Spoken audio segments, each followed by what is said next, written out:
We're a little more progressive and ahead of the curve here in San Francisco. Interpretation. It's a word guys like me invoke whenever they think that the author's opinion doesn't matter anymore. Every now and then a game comes along that is told in such a subtle way that interpretation is the only way to truly understand it. Your interpretation could be personal, embarrassing because it makes you feel emotions and stuff. I'm not an authority on what the writer, director, and devs were trying to say with this game. I'm not in their brain or watching from their closet, regardless of what the police report says. But I will be wringing every last bit of juice from this game until it's a dry rag. And it may seem lazy to approach it this way, and in response, I would tell you to shut the hell up. See, there's this idea that I subscribe to that I think works pretty well for me. It helps me enjoy the media I'm consuming more, because the canon in my head is so much more enticing than anything a writer or a movie director could possibly communicate. That's because my interpretation is just that. It's mine, uniquely mine, tailored to my specific tastes.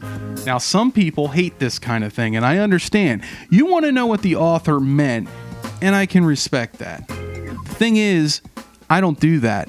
And in this video, I want you to put that aside for now. I think that you're more than capable of coming up with your own meanings. So, why are you here then? And I'll tell you why. Sometimes there's just moments where no matter how hard you try, you just can't put the threads together. That's why I find videos like this very helpful, because it can help you understand your own headcanon even better. So, you're entitled to your interpretation, and I'm entitled to mine.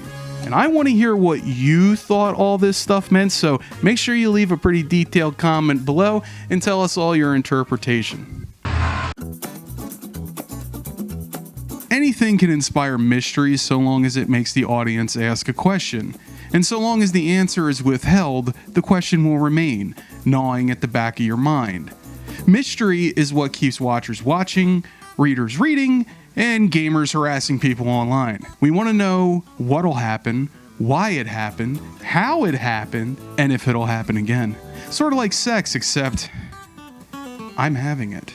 I'm going to explain how this game is able to handle so many complex themes without fumbling the ball. Now, this game has an identity. It's clear from the very start that the writer knew exactly what they were trying to say. And what's more, the director was able to translate that vision flawlessly, even without words. Just images. Simply images. Moving images. Some would say like a movie. The intro cinematic is deceptively good. It does a lot of things right, and it does it in a very subtle way. Now you might be looking at this and you might be asking yourself, why? Why did they linger on this guy's back for so long? And that's because this song playing in the background, it's taken us somewhere. You can't be like my kids in the back seat asking mommy if we're there yet. You gotta be patient because we're going for a ride. And discovery is our destination. And I have no idea when we're gonna get there, so stop asking. The camera shifts focus every now and then to communicate where words are too awkward to work. The music reinforces the message, and the pacing of the scene is methodical. It gives you a chance to take everything in. Anticipation is building now, and just before the reveal, the focus rips away, and there, in the distance, is a number, glowing in the sky. And then we see what Gustav was staring at. A bright red flower. It's such a simple object, but that's why it works.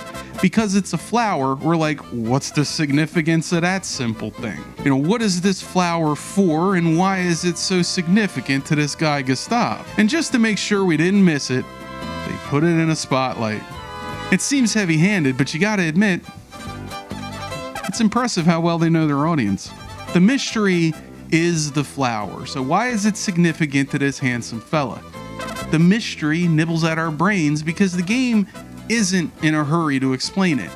It's not rushing to tell you the origin of things. Hello, welcome to the Empire. How can I help you have a wonderful day? Name your people, please. I don't have people. Okay, sir, but I need something to put into space or I can't continue. I'm alone. Sir? I can't continue without a name. Can you just tell me a name? Hot. Alright, you know what? I got it. I got a perfect idea. We're gonna make something up, okay? Alright?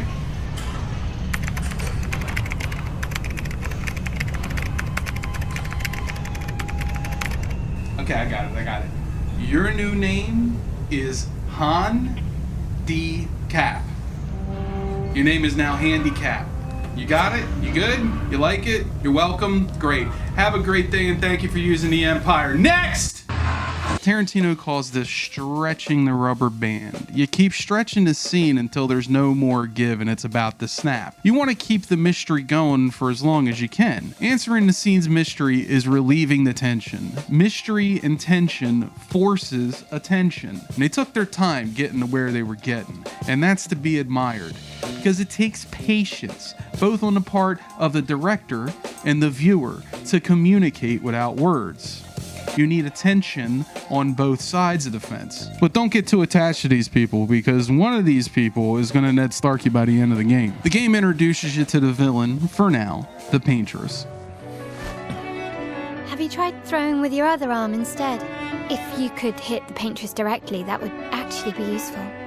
But we don't know anything about her at this point. She's just some chick painting numbers in the sky. So now we got a new question for the list. Right below why flower, we got who is lady. All the writer did was show restraint here. It would have been easier to spend 30 minutes spouting exposition about the world. It would have told us everything we needed to know, but that would ruin the mystery. Instead, we got 30 minutes of personal character exposition, and we learned about the world through its character struggles. I'm enjoying the uselessness of today and readying my usefulness for tomorrow. And soon, I'll get to do a lot more than throw rocks. This comment frames the state of things in Lumiere, which is the city that the game takes place in. For anyone aged 34, today is inevitable. There's no escaping the great erasening. It'll happen regardless of what anybody does now, so all that's left to do is enjoy today, because it's the last time that they're going to get to see their loved ones. Normally a story like this would feel grim, depressing, but instead it's uplifting. Not just because of the excellent music, but also the character dynamics. And soon, I'll get to do a lot more than throw rocks. That's what all the other expeditions said. Hey, you know they gave their lives to lay the trail for us, right? Gustav wants something. He wants to end this cycle of death, and Mael wants the same thing, but is antagonistic to Gustav's upbeat traditionalism. Gustav is the guy in the allegory of the dragon who, instead of being content to send old people off to get eaten, decides to figure out how to kill it instead.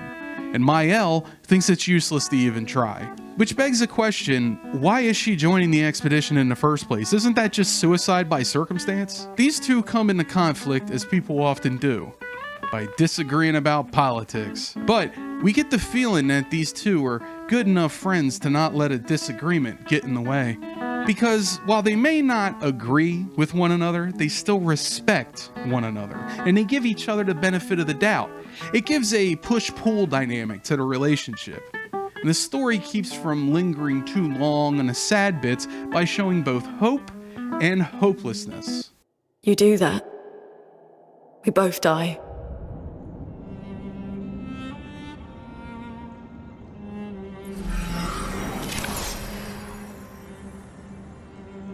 Each archetype is embodied by these two characters, and because they want the same thing but have different views on how to get it, they come into conflict. And now we got a new question. Why is Mael such a sad little goth ginger girl? As you walk on the rooftops, you'll get a glimpse of the excellent world building in this game.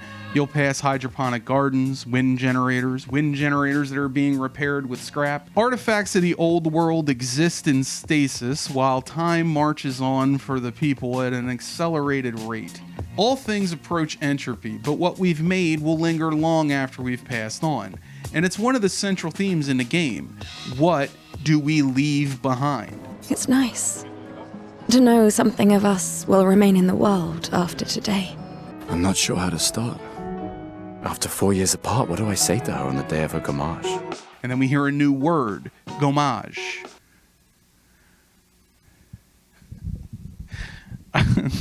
I like how I could say even French words like an Italian. Gommage.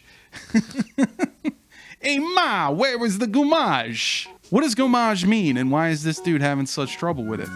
This game is slick with this sometimes. It hides the obviousness of its story behind French words that no one knows the meaning of, but they didn't count on one thing. I have Google. Gommage means exfoliate. It also means erase, but I'm gonna stick with exfoliate. You see all these people right here? They had their lives exfoliated. The mystery is slowly building up a list of questions, which, if the question is compelling enough, will grab the player and not let go. It reminds me of my first time playing Final Fantasy VII. I asked myself, who are these bad dudes blowing up this reactor? While in Clair Obscur, I get this wet stuff coming out of the clitoris right here in my eye. Now take a notice of this world building right here. He doesn't just have a flower for Sophie, but flowers here are obviously very important to these people. I mean, first of all, they grow an insane amount of them. They are quite literally everywhere in this game. And when people die, they turn into petals. Why? I don't know. Another mystery for the list. They spend precious water on them that could have been used to grow food or flush my duties. They do this even though flowers don't really offer anything of value. I mean, unless you value beauty, which, like, whatever, man. After following my elf for a bit, we get our first tutorial and our first taste of the excellent combat.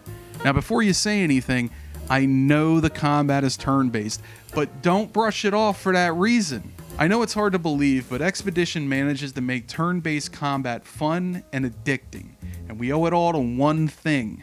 The combat rewards you for skill, precision, and tactics, and therefore, the player will chase mastery for the most optimal experience. The combat is a lot like Super Mario RPG, but the twist is, it's also Sekiro. You have 4 options in combat: a basic attack, which the game calls a base attack, which isn't confusing at all. You also got a shooting mechanic where you aim your gun and shoot, just like in real life.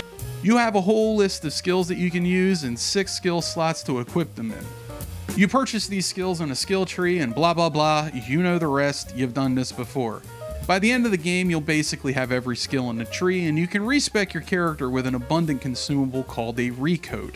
And because respecking is easy, the player is more likely to experiment with non-obvious builds, bringing out the player's curiosity and creativity. But where's the mystery, you might be asking? Well, it's right here. Right here. Why are all these skills locked? I don't know. Put it on the list, Al! It's like the game equivalent of a Russian nesting doll. Each mechanic is hiding another mechanic inside it. And just when you think, no way, she's way too small to fit that inside of her, life finds a way. Each skill has a specific use that interacts with each character's unique combat mechanic. For instance, Gustav has a prosthetic arm. It's not just good for surfing the internet one-handed, it also deep fries enemies by injecting them with lethal doses of electricity. That thing stores up energy every time you hit an enemy with your base attack or a skill that specifically states that it stores energy. And it increases for each melee hit, which means you can use skills that have multiple hits to build your meter even faster. You can release that energy with an attack whose damage scales with the energy level. And I know this seems like I'm stretching a bit here, but trust me, I'm not. It all makes sense if you convince yourself that you're always right. Each character's mechanic inspires mystery. My mind immediately went to, how can I build Gustav so he can use that on turn 1? I wonder if there's a weapon or an item that I can use to do that. You start building your character in your mind, and that gets you invested. The thought that one day your build will truly be finished, and you can finally rest. But you can't use these skills without action points, and you regenerate those by using your base attack, using an item called an energy tint, or using a specific skill, or by parrying. Yes, parrying. That skill you never use in FromSoft games is here, and it's even more powerful than it was in Sekiro. You have a short window to hit the parry button, and if you succeed, you avoid all the damage and regen 1 AP. Now, parrying is a very rewarding way to play these types of games, but it is often neglected because mastering it is difficult, and rolling is far more forgiving. There's also a dodge roll, which has a longer window for success and has two states, a perfect dodge and a regular dodge. Both keep you from getting hit, but a perfect dodge can combo with Pictos to regain AP and has the same timing as a parry, but without a chance to counterattack. So what the devs seem to have wanted to do was to ease the player into the parry system by giving them an easier way to defend while they learn the enemy's patterns. Then, when the player gets the timing down well enough to get these perfect dodges, then they can start using the more difficult but much more rewarding parry.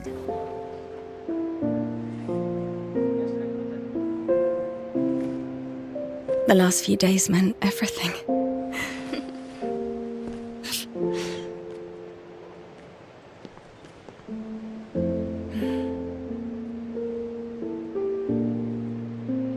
Can we talk? Gustav is a big scaredy boy because he and this girl broke up a while back over her not accepting his delivery of baby batter. So they obviously still have a thing for one another, and the baby making thing was just the problem pushing them apart. They still have feelings for one another, and in fact, it's probably love. And do you know what this dummy does? He waits until the day she dies to tell her how he feels. My brother in Christ, this is the most French girl on the planet. How did you fumble this, dog? As we continue on, these themes are expanded on. Your flowers? I didn't know about. I thought you were younger. And yet you didn't have children. I'm not having this conversation with you again. Not today. Do you care so little about the future of Lumiere? How can you be so selfish? And Sophie's like, oh, for real? Well, your kid's about to be an orphan, so maybe instead of talking all that good shit, you should go be a good parent for once so she knows what one looks like before you die. The game is answering all the mysteries about this girl Sophie because the time is coming when her character's gonna go, oh, bye-bye. So the game is attempting to answer at least one of the many mysteries, but not all of them. You see, the answers will slowly roll out, and just when one mystery is solved, another one is introduced. It's one of the main reasons it gripped me so tightly in its talons. And it's how I imagine it grips most people, but for different reasons.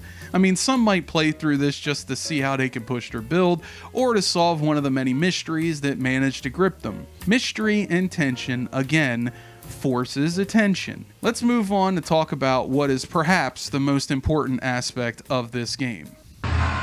Gather ye rosebuds while ye may, old time is still a-flying. And this same flower that smiles today, tomorrow will be dying. In keeping with the theme of this video, there's a second way in which Expedition tells its story, through world building. Have you ever been watching a cutscene where two anime characters are talking to one another and telling each other shit they already know? It feels so unnatural because that information isn't really for the characters. It's for your benefit. The characters might as well have stared into the camera and said, "Hey, did you get all that? You want me to say it again?" In this section, I will make the case for the world building of Expedition 33 and the phenomena of undertelling stories, because I think it's an interesting sea change for games narratives. I think the most obvious example of this type of storytelling is found in FromSoft games. Those games tell you just enough to give you the vibes and gives far more detail to those who search for it. And Expedition does this extremely well, so let's explore the imaginative and exciting world of player headcanon. In other words, the mystery of Hal. Let's think a little more about this premise, shall we? When the number in the sky changes, the previous age group dies. So after the fracture, as the game calls it, there would have been a time where no one knew what was happening. Reports would slowly circulate that the few 100-year-olds left were disappearing from their various hospital beds, leaving behind dust instead of their normal stains. It would have taken time for people to put it together, but not to mention there's going to be a certain population of people who don't even believe any of this is happening. And don't forget about the not caring crowd. Oh, there's a lot of people that don't care. I mean, there would be a large section of the population that would have been just like, whatever, man, I'm sure they got people working on that. And that's evidenced actually by the fact that both the characters, Mael and Gustav, acknowledge that there's not a whole lot of people signing up for these expeditions anymore. First expedition, Expedition 0, was a search and rescue mission. No one knew what was going on because this all happened after their world blew up, which is an apt analogy for what actually happened. After the number in the sky changed for the first time and enough people had died, then they would start taking expeditions to find the lady who paints the sky and ask her why. At the spry old age of 100, you can see how some people might have actually seen those deaths as a mercy, maybe even a blessing. But in time, people would realize that apathy would erase everything they love and have ever known. Remember, they spent 67 years surviving, existing in a routine in this new world before Expedition 33. And people are generally incurious when there's no reason to be otherwise. Complacency is why societies eventually stagnate. Imagine what it was like to see expeditions fail year after year, watching as whole generations of people just evaporated. Why does Manon keep saying, death comes to us all? You haven't heard that before? No. Unofficial expedition motto. You never heard Lucien say it either. It's one of his favorites. I think he prefers, we're already dead, you're just catching up. For every 1 year that goes by, these people were aging by 2. So what was the psyche of these people like? What did this do to society, losing so many people? So many sources of generational knowledge? And did technology fall apart? What do people do with the few years they have left? See, all these questions are mysteries in and of themselves. They add to our list of questions, and the more of these world-building questions the game answers, the more our headcanon dissolves away. That's what world building does. It creates questions, a world unfurling in your head. But there is such a thing as telling too much. When we lack information, our minds start filling in the gaps. When a concept is so strong that when you think of it, an entire world starts forming in your head, that's when, as a writer, you know you have something. That's why it's important to ask these kind of questions. Because depending on the questions and answers you come up with, your experience is going to be completely different from mine. I mean, your ideology usually influences how you experience media. And Clair Obscur does something that I think is just so damn brilliant that I'm stealing this idea for my own. Instead of telling your headcanon that it's wrong and undoing all of your hard work, Expedition 33 hides that information in optional side content.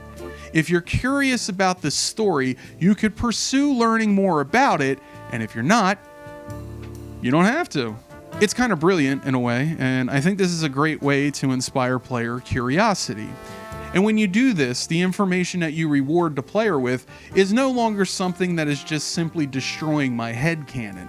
It's a reward for my hard work, and it changes my perspective on it. I looked forward to spoiling my headcanon because I was being rewarded for it. And these questions that we have are all questions from the stuff that we don't know. What about the stuff we do know?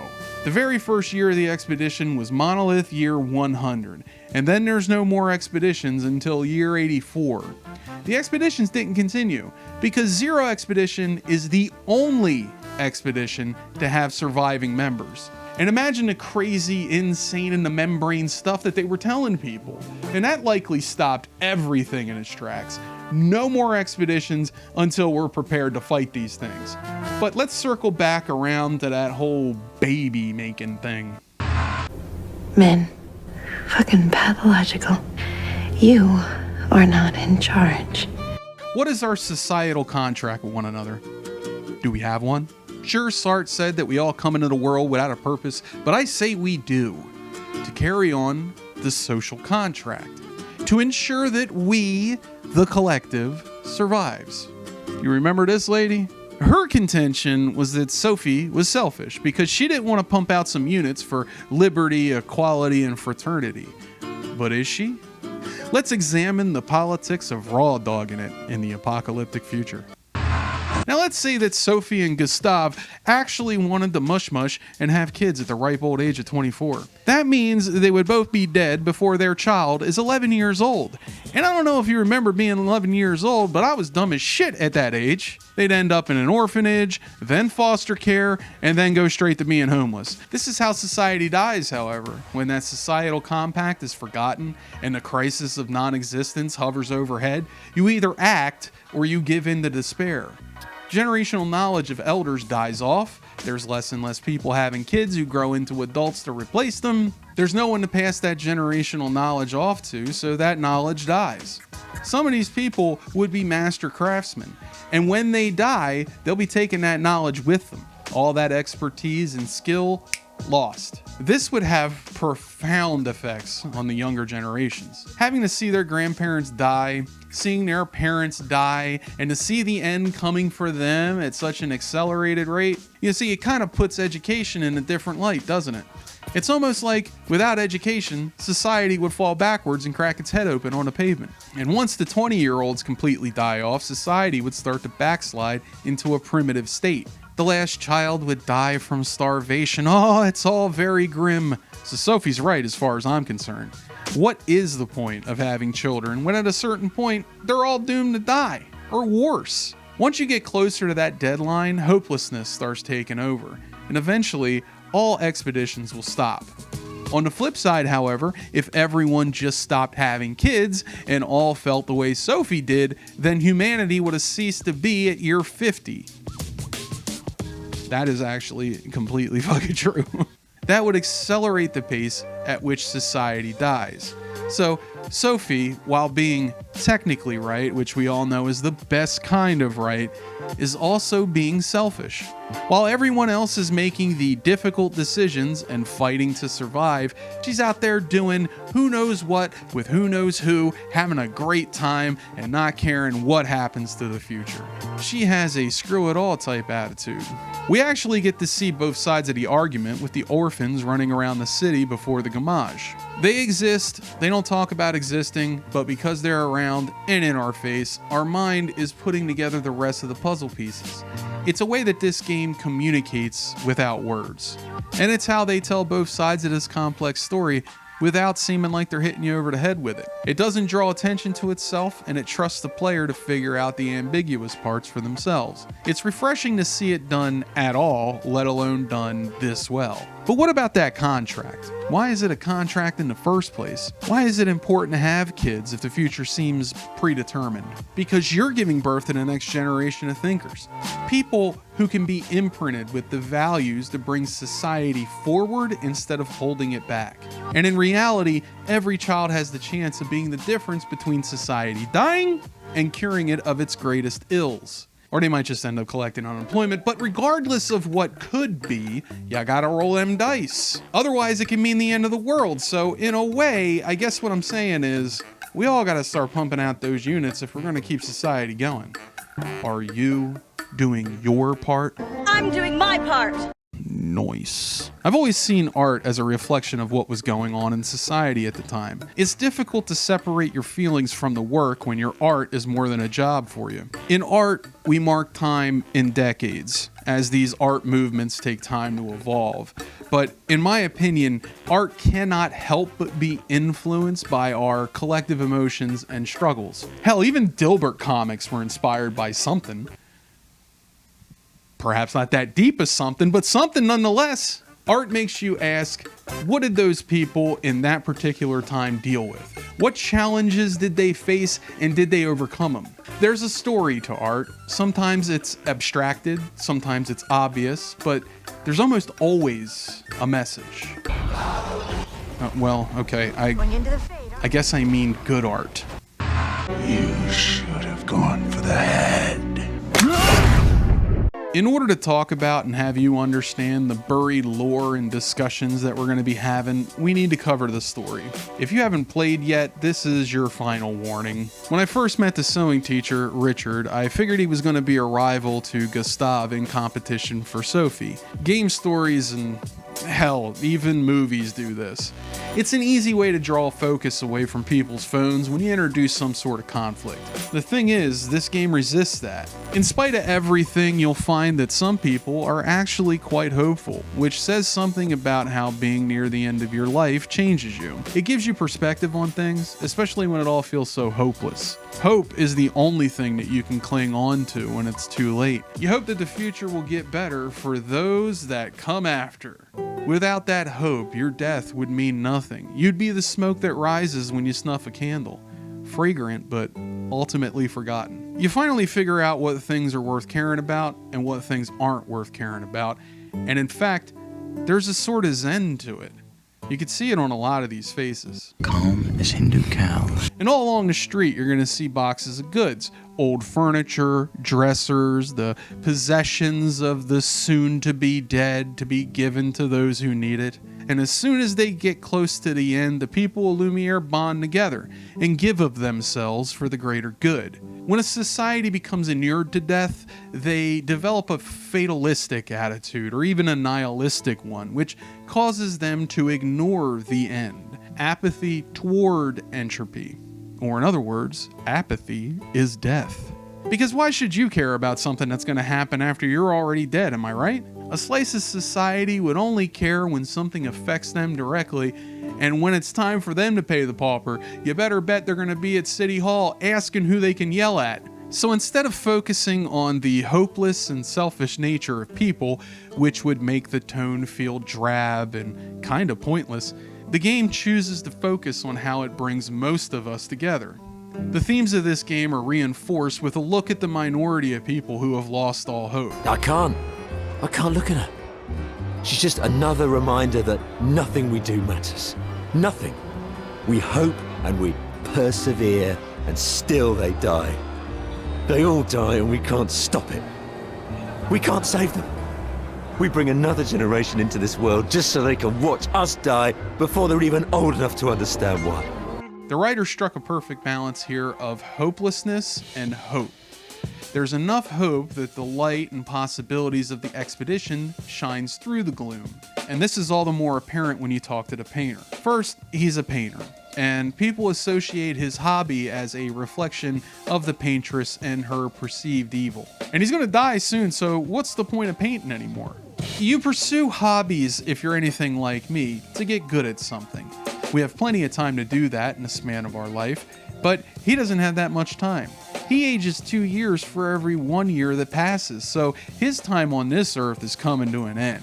There's a running theme here, that of creation leaving behind a legacy. While everyone around them is sad, waiting the destruction of their lives or their loved ones, the artists aren't even paying attention to that. They're in their own world, having a great time, creating in the midst of all the destruction that's about to happen. Their motivations, oddly enough, are akin to graffiti artists. No one knows who they are. They're not important, but people have seen their name, and for invisible people, being seen, that's all they want. They want to leave behind something about who they were and what they were all about. Something of themselves survives for however long society allows it to remain. These artists seem so zen because an artist is always seeking inspiration either in the beauty or the ugliness of the world. So for some artists, tragedy is sort of like their sustenance. They don't enjoy it, but it feeds them inspiration. I think the reason that we pursue our passions is because leaving behind something of ours that we made means a little bit of us survives. The painter leaves behind a thought, communicated, or passes on a feeling they themselves were feeling. If the portrait remains, but the subject dies, some record of their existence still exists. Their essence is caught in a still frame. It may also be the reason that people in Clair Obscur die the way they do, by being erased by the artist in the horizon. But we'll get to that soon. As you walk around, you'll hear people talking to one another. They'll say their goodbyes and ask that their significant others not forget them. The soon-to-die fear that they'll be erased completely, and their only comfort is that they'll remain in the memories of those that still live. But now, it's time for these people to confront the end. I'm here.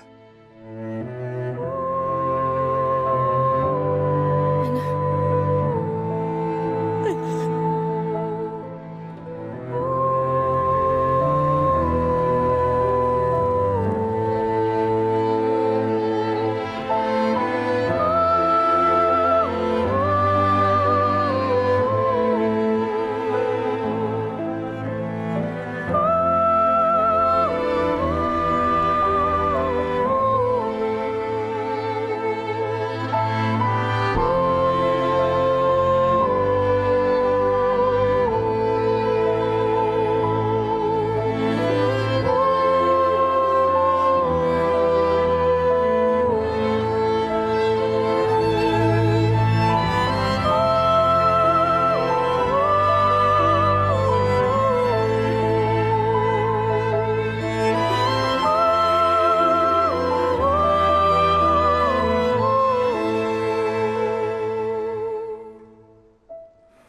I'm not a crier. I don't cry. I work out.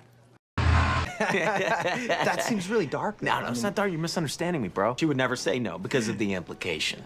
Implications. It's what we use to interpret the meaning of seemingly meaningless things. Usually, out of context, you don't notice these things, because if the mystery's done right, you really shouldn't know what's going on or what anything means. So, all those small details may be lost on you on a first playthrough, and once the full context of the story is revealed, it starts to make a whole lot more sense. And when a character says something or does something, knowing more about them and their motivations gives you new perspective and therefore meaning to everything you experience. This is Lune. She's dreamy, she's aloof, hyper-focused, insensitive, and single-minded. It's not that she does it on purpose, it's because she's determined, excited about her work, and that point of focus takes attention away from empathy. I heard someone attribute the writer to having said something along the lines of, each character is her at a stage in her life, and that Lune was her when she was in grad school, which makes a lot of sense. Because if you're in grad school and you're paying all that money, you want to get everything that you can out of that education. So Lulu tells Gus that he doesn't have her permission to die yet and tells him to get over it. And then they have a fight with a thing. So Dead Guy gets his soul or whatever sucked up into this little device that Gustav made. And I think that's supposed to represent how this converter is able to turn the chroma into power. Gustav hesitantly follows Lune to the indigo tree where they were told to meet if anyone survived. Now I want you to take a look around, and what do you see? You see a lot of dead people, that's what you see. This is like some kind of abattoir, a place where they dump the dead bodies of expeditioners that got gatted by an old guy and his finger blasters. We can glean a few things about this guy from the visual information that all of this implies. Whoever this old guy is, he's been up to this for a very long time. He also seems to place very little worth in human life, or at least doesn't respect the lives of expeditioners. And the big question is, why doesn't he just go to Lumiere and kill everyone there? If he's as powerful as he seems, I mean, why wouldn't he? And then there wouldn't be any expeditions, and he wouldn't have to worry about killing anybody anymore. If I had to guess, I'd say they didn't go in that direction because they needed the story to happen. And what about that figure that saved Mael earlier? Who was that guy? They're obviously very powerful because, well, just look at the body count. Slobodan Milosevic would be proud to call this a mass grave.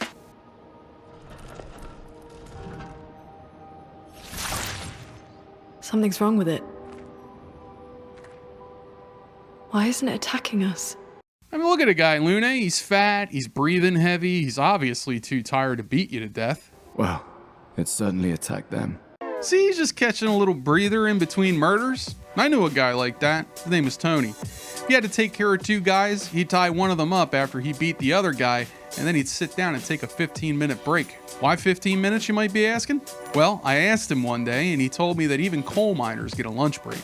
Imagine being the other guy, waiting to die, just sitting there, watching your friend bleed out. But listen, that's what happens when Jeff Bezos finds out you've been taking piss breaks on company time. You've been warned, so you gotta expect a visit from Tony. They even warn you about the big Italian dude wandering around the packing floor with a lead pipe. And I mean, they give you a company diaper. I mean, sure, it's slightly used, but still, just use it, you know what I mean?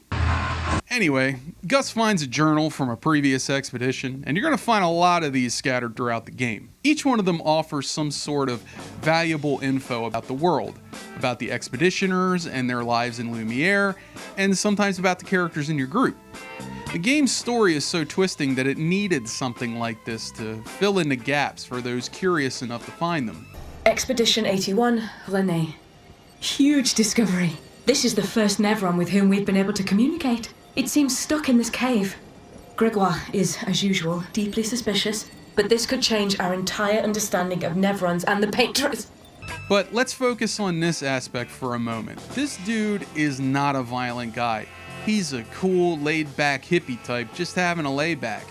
And this is weird because, as we've seen, these Nevrons are the opposite of cool and laid back. They're kind of assholes. This one even tells us that he would never willingly plunge others into darkness, which means someone is forcing the other Nevrons, perhaps, into killing. Maybe it's that Oron-looking dude that chopped off our friend's head earlier. They communicated with a Nevron. The dead here don't disappear like in Lumiere. Their chroma stays inside their bodies. On the beach, some did disappear. He wasn't a Nevron. So, the game has set up this fact here, that the chroma, whatever that is, stays inside the bodies of the people who were killed by the Nevrons. I've played plenty of games that introduce seemingly random things like this, and those facts never play a part in the game. Or if they do, they're not very significant. They're just that, random facts. But this game don't play that. These husks come into play later, and their chroma has an important use in the story. But what's more, it's directly responsible for the events that are happening in the game, so it's not just that this fact is important for some minor plot point. The point is, this game doesn't waste your time with pointless world building. Everything is purposeful. Leo!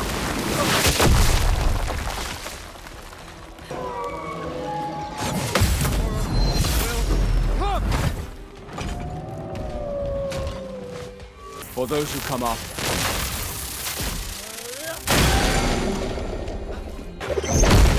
The paintress must fall!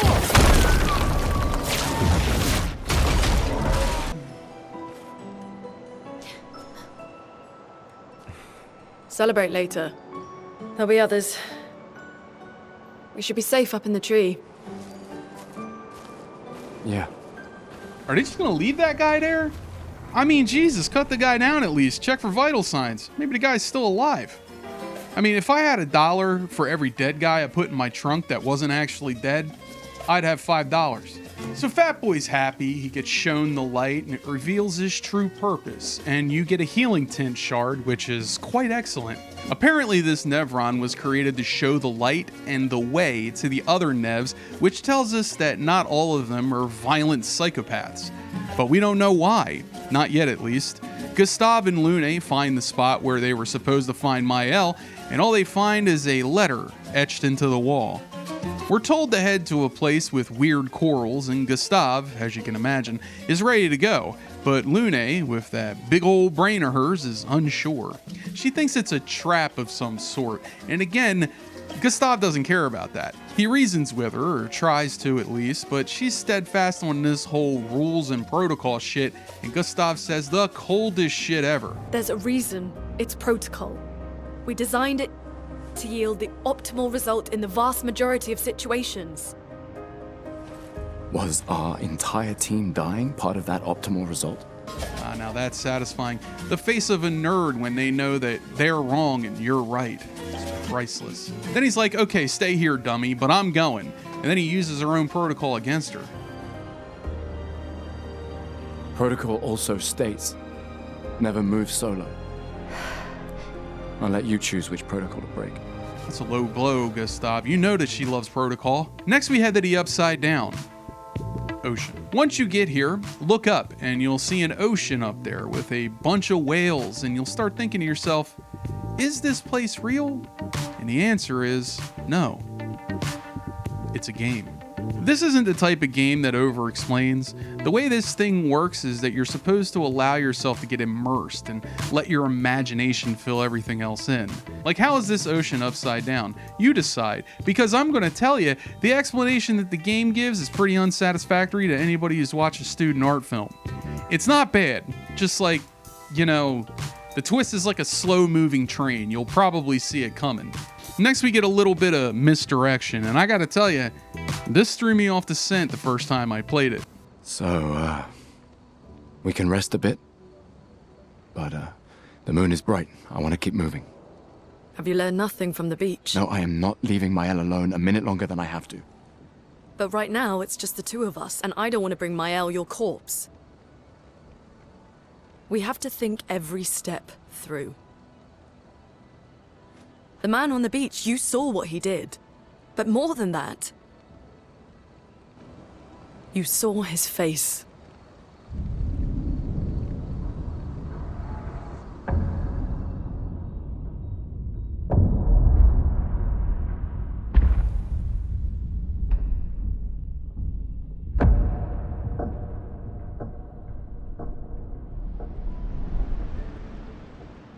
What is the first thing that you think of when you see this scene?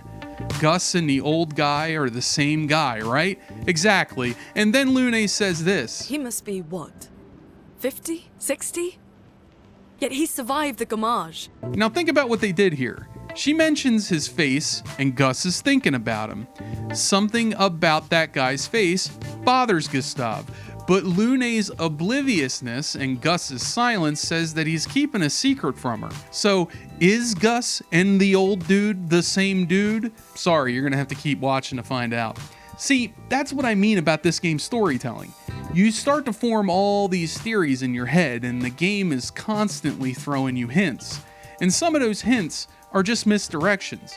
When you get to the end game, you'll know just about everything that's important, and on a New Game Plus run, all those hints and misdirections will start to take on new meanings. The reason you watch a movie more than once is the same reason a player will probably play this game again. They want to see what they noticed the second time through, and to see the true meanings of things they didn't understand the first time out. After a trip through an upside-down ocean, Gus and Lulu find a door just chilling out, and of course they decide to open it. Okay, so the camera pans back and a mysterious figure is shown watching our group like a pervert looking through a hole in a locker room shower.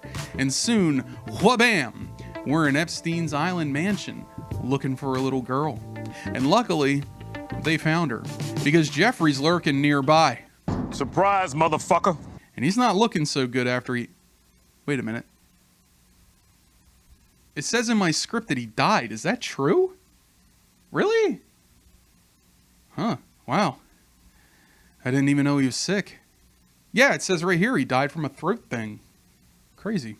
So, Mael was being taken care of by a guy with some big old hole in his face who can't speak on account of his tracheotomy. Now, in the real world, these people are called painters, and they're able to Narnia their paintings and the things that they create. And if you step into the canvas, you step out into the world that they've created. This girl, Mael, like George Lucas said, she's the key to all this. She's the funniest character we've ever had. And this guy, this dude, who looks like he's being held together by Silly Putty, he's Mael's dad. He's been trapped in the canvas by the paintress, who is also Mael's mom. Now, if I understand this correctly, the monolith that the paintress paints on is also a prison that holds Mael's dad hostage, and the curator is an astral projection of himself. But the thing is, why do both of Mael's parents look like golems? Because Mael's brother, who is this little boy you'll meet soon, he also looks like this, but he's dead, so that makes sense. So I understand why he looks that way, but the others are alive, so why do they look like that?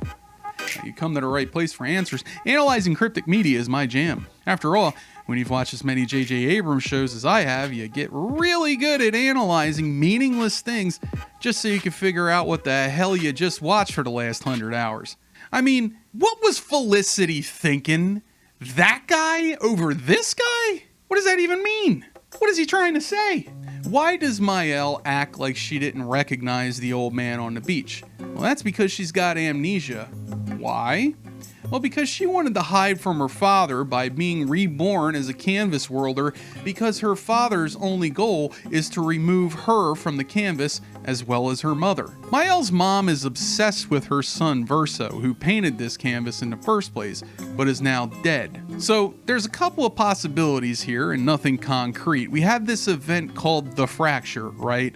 That probably represents the death of the child pulling the family apart, and that's why they look like a pile of rocks. They're literally falling apart from grief. Having her parents look this way could also be due to Mael's fractured memories. She's not recognizing them because she's never met them, so they appear formless. Or she could be intentionally trying to forget who they are, which is why they no longer have faces. It could also be why they're hiding from her, to keep an eye on her without her knowing it. Like watching a girl through a window. Or maybe the mother is disguising the husband so he can reach out to Maël to ask for help. Because if Renoir, that's his name, if he gets out, he's going to try and pull her mom out of the painting and burn the canvas behind them. She knows that he won't be able to do that as long as Aline, Maël's mom, and Maël herself are still inside the painting.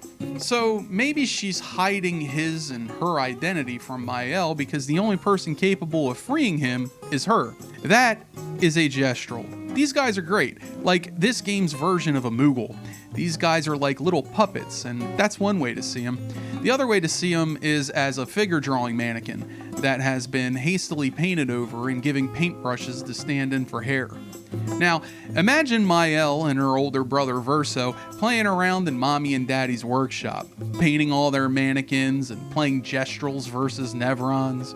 And it makes sense too, posable gesture mannequins, gestrals, it's the only explanation. Just look at the brush binding around the top of his head, it looks like a pencil eraser clasp. This world was painted by a child as a playground for his imagination, so these gestrals are like a memory of Verso.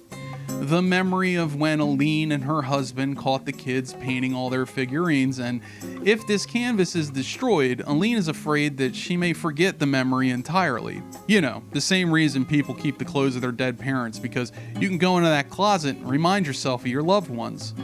These artifacts, as I keep describing them, also allow us to at least keep some part of our memories intact as age takes those memories away. The Mannequin Man tells us that there's an entire village of gestrals nearby, and this makes Lune's panties very heavy.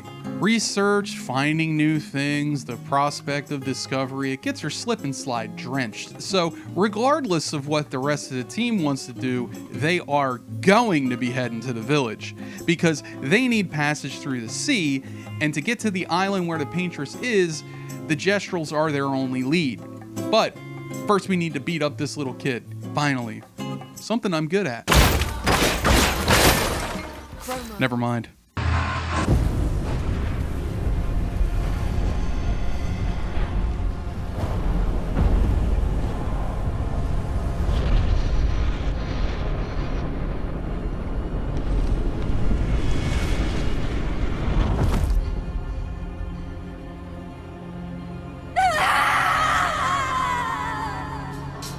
So Maël is a nightmare which 100% accurately predicts the future, except what hairstyle and outfit she's going to be rocking when it happens. And this scene is misdirecting you into thinking that the guy with the cool scar did it.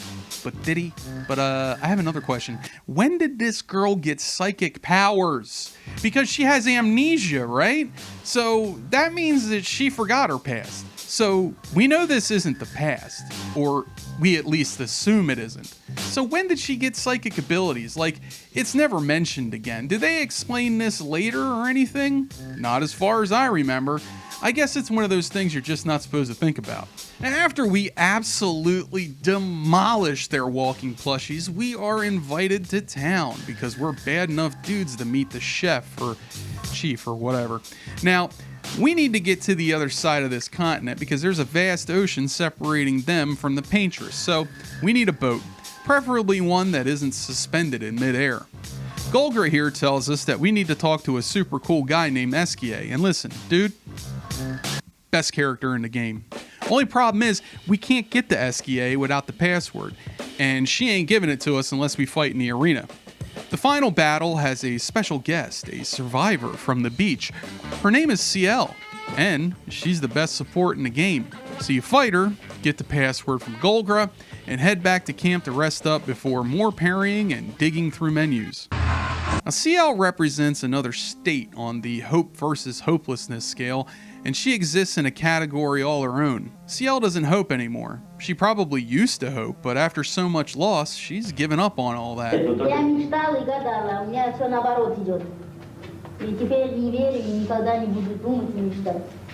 And when a situation causes you to lose all hope, you either crash out into a depressive, apathetic state where you accept life as it is, but you're not happy about it, or you're like CL, and you know things are shit, but you don't let that affect you when there's good times to be had. I like party girls. Are you a party girl? Her hopelessness has progressed to a zen-like state, and because of that, she's the bravest one in the group. It's a step up from nihilism in that there's no apathy, but a YOLO approach to all of life's problems. But then, Mael's brain has its period.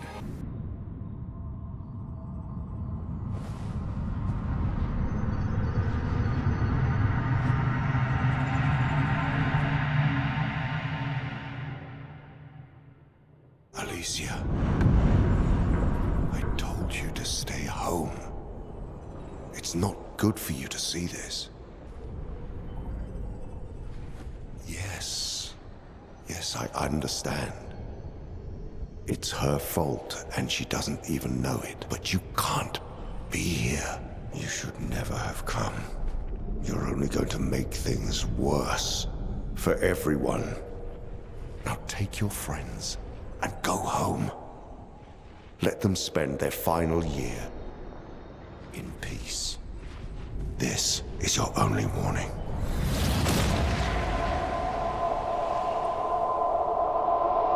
Okay, here's what's gonna happen now. We're gonna explain this. This girl is Mael, but Mael is here.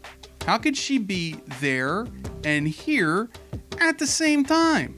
Well, Mael with the red hair, that's the real Mael, or Alicia, and this girl is the fake Alicia, one that her mother, the paintress, created. Now, the paintress wanted to spend eternity with her children, so she recreated them in a painted world. Renoir, the old dude, he's Alicia's father. And Verso, the guy we haven't met yet, that's the brother that Alicia lost to a terminal case of death. So, that girl and that guy are the fake family that Aline created so she didn't have to deal with her grief. So, why is her face all melted? The real Alicia got baked extra crispy in a fire, so the mom recreated her as she knew Alicia in the real world. These fake family members are trying to keep the expeditioners from making it to the paintress, because they are now, once again, a complete family, even if they aren't technically the real people they were created to represent. They are still living and breathing people with their own feelings and need to survive, and loves to love, and hobbies to partake in, a life to live. And this theme will come into play much later in the game. So next we head over to Esquier's house. No Esquier.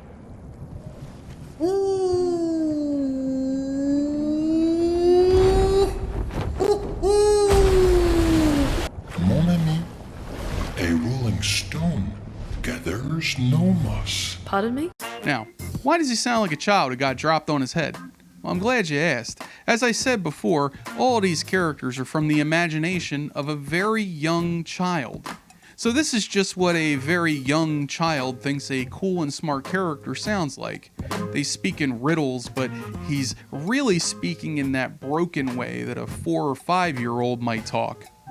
So in this game where we were sitting in an abattoir on top of a pile of dead bodies about to shoot ourselves, we're now talking to an imaginary friend of a 5-year-old who seems to have a speech impediment. Bonjour, mes amis. See, what is he even trying to say? Are those even words? Hey, bonjour mon ami. Ciel? Odd, I don't know. He seems nice. And it's interesting because your first time through the game, you don't know any of this. Hell, maybe even after beating it, you won't realize it. But this is the type of game where weird, seemingly out of place things will happen, and once you know the full context, the meaning becomes more important to the player. Because the game balances the hope and hopelessness so well, it never feels so out of place that it's jarring. In fact, it only causes more mystery. You finally come to learn to swim? No. I'm not that fond of water. In what way? There's a lot of you to carry. I'm strong, but I'm not that strong. I will need Flory. Who's Flory? One of my rocks. Rocks? See? Flory helps me swim. So we need to get our brain-damaged new friend a rock so he could swim, because he could swim, but having us on his back is just going to be too much. In other words, he's telling us we're fat, and I already knew that. But in order to get those rocks, we need to face this monster, this king amongst Nevrons. But Flory was stolen by my arch nemesis. Why whose every step shakes the foundation of the world. The one known as Francois. Okay. And thankfully, he's right next door. And it turns out that Francis and Esquier are roommates, and Francois, the large chunk of rock that can't move, is stealing his rocks. Who dares enter my lair? You can't just walk into someone's home without knocking. That is incredibly rude. Are you Francois? He's just a talking rock. Wait, I thought Flory was the rock. A rock? I am not a rock. Do you have rocks for eyes? You certainly have rocks for brains. I am clearly a turtle. Esquier! Stop sending hooligans over here! Stop being a meanie. They're nice humans. Then keep them on your side of the caves! It's a shame that he's not in this game more. He was a much needed foil to all the cutesy wootsy stuff going on with Esquier. Like all good things, this ended in a fist fight when Franny cops an attitude. Now get off my lawn! It's okay. We'll leave. We're just here for Flory. So, not only are you intruding, you're here to steal? Oh my word! Humans! Well, over my dead body! Rah!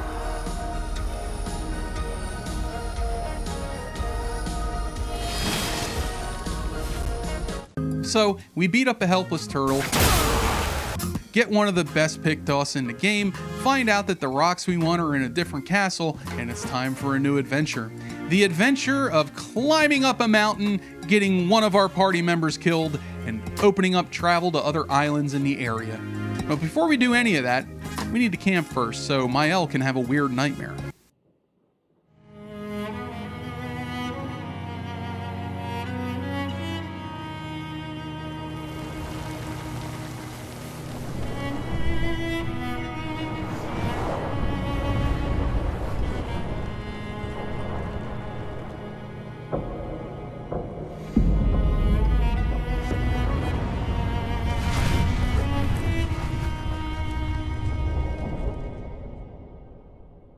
And there's this really great moment with Gus and Mei Mei where they talk about how scary the unknown is.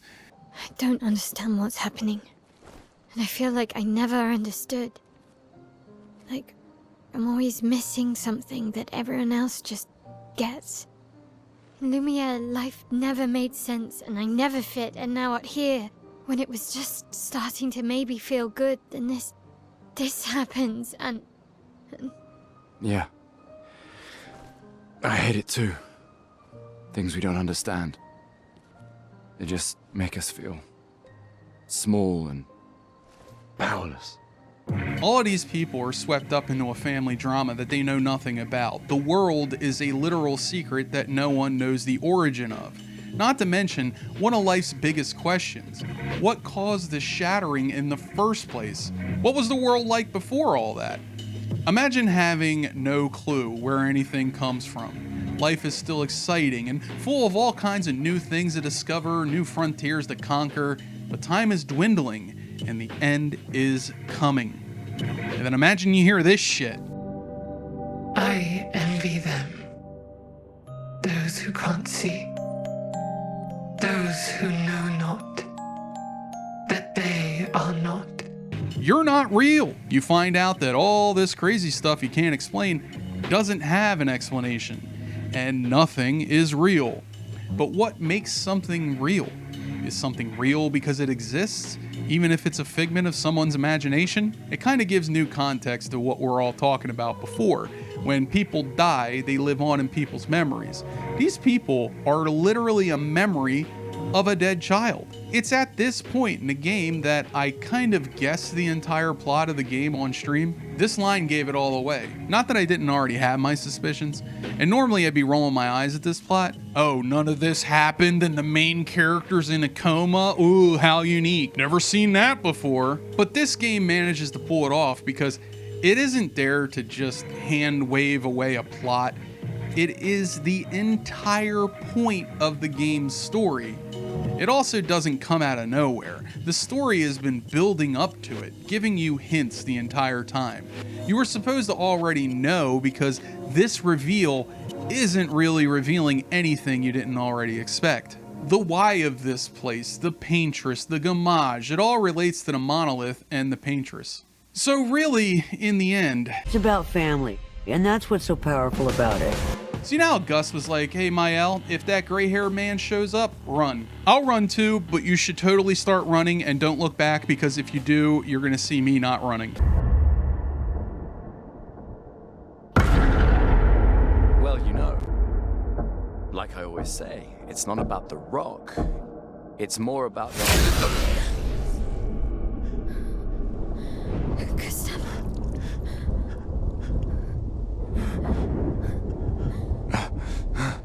Run. Okay, I'm not a big fan of this for a couple of reasons, and it doesn't have anything to do with the fact that I love Gustav. He could have just jumped off the cliff and he'd still be alive, but no, he has to sacrifice himself for reasons. And don't give me that shit about him getting shanked. These guys have managed to stay alive when a massive 20-foot creature jumps all the way up in the air and lands on them. But he can't survive a stabbing? Get the hell out of here. He wanted to make sure that his friends made it to safety, and the old dude has Mael trapped, so he's not just gonna leave her there. Now think about it like this. Is Gus better off up there dying, or better off trying to help the other members of his group get to safety? Old man's got Mael tied up, Gus is dying. For all he knows, he's depriving the expedition of 2 members instead of just 1. What if this white-haired dude just jumped down on the Esquier right now and started killing his companions? They'd die because he wasn't down there fighting with them, instead of being up there acting like Mr. Hero Man. I still think Gus would do what he's doing now because Mael is the only person he has left. I'm not saying it's out of character. What I'm saying is there was a better way to do this whole thing. What if Sael was the reason Gus couldn't jump? She's already told us she's afraid of water. I'm not that fond of water. They made a big deal about it, but they didn't pay it off. And it would have worked great here. It's never brought up again. Almost like that was supposed to be what happened, but someone gave up on the idea. Now, Sael doesn't like water, and down there is a whole lot of water. She should be shitting her panties right now. And Gus, seeing this, maybe pushes her down, and that delay is what causes Gus to get killed, trying to stop the white-haired man from killing Sael. Hey, you can do this. I hate water. Instead, she just jumps down off the cliff like it ain't shit but hoes and tricks. If she'd been the reason that Gus died, she'd feel awful. Getting over her fear of water would be like honoring the memory of Gus. You could even have there be tension between Mael and Sael until she gets over her fear. It'd be another character arc. Instead, they just don't have a lot to do with Sael, and she comes off as a sort of shallow character. Because Sael has no character arc. Nothing to do. She's just kind of along for the ride. And what's more, even her romance is a letdown. I mean, it could be a part of her character, right? Someone who's comfortable being the way they are, right? But I can't help but feel like Lune is one of the only people aside from Mael and Verso who get a proper arc and a satisfying ending to their story. How does her romance end? It ends in sex and an awkward conversation about how she's not looking for anything but penis, because apparently her husband was a real cunning linguist, and after him, no other man can compare. And when you get Verso's ending and Sael is dying, you feel nothing, because her character gave nothing. They really did Sael wrong. Like, there's a story there, but it seems to rarely get any play. See, Sael is afraid of water because apparently she tried to kill herself by jumping in the ocean and swimming as far as she could before she drowned. She did this because her husband died and Esquier saved her, but she lost the baby because of it, and that's why come she has Scar. So anyway, Gus is dead now, and as you can imagine, Mael is très triste. But the white-haired man, who isn't really all that white-haired at all, is gonna need to monologue for a little while before Mael can properly grieve. You won't yet understand. But this is a kindness, not a cruelty. Damn! Dr. Stranger! You let her come. You know she's too weak for this. How could you let her take such a risk? You only care when things are right in front of you. My sweet child, you are supposed to stay home. I told you not to worry. But since you're here now, just stay put. What are you saying? You must go home, now. This does not involve you. When this is over, we'll go home together. No! So this white-haired guy tries to tell Mael, like, hey, I'm totally sorry, but I gotta kill you. I hope you understand. Before he can massacre a child, a cooler-looking Gustav with much more riz flies in to help her.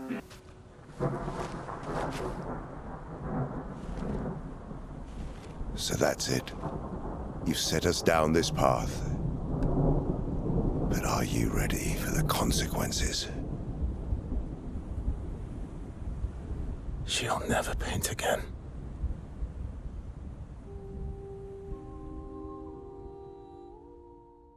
You duplicitous bitch. Back at the Super Friends hideout, this new guy, Verso, he's here to replace Gustav. Because we need another dude in this group or it's just going to be all women. And who's going to be there to please them all? Mael, she's still sad. But that's where our brain-damaged toddler comes in to save the day.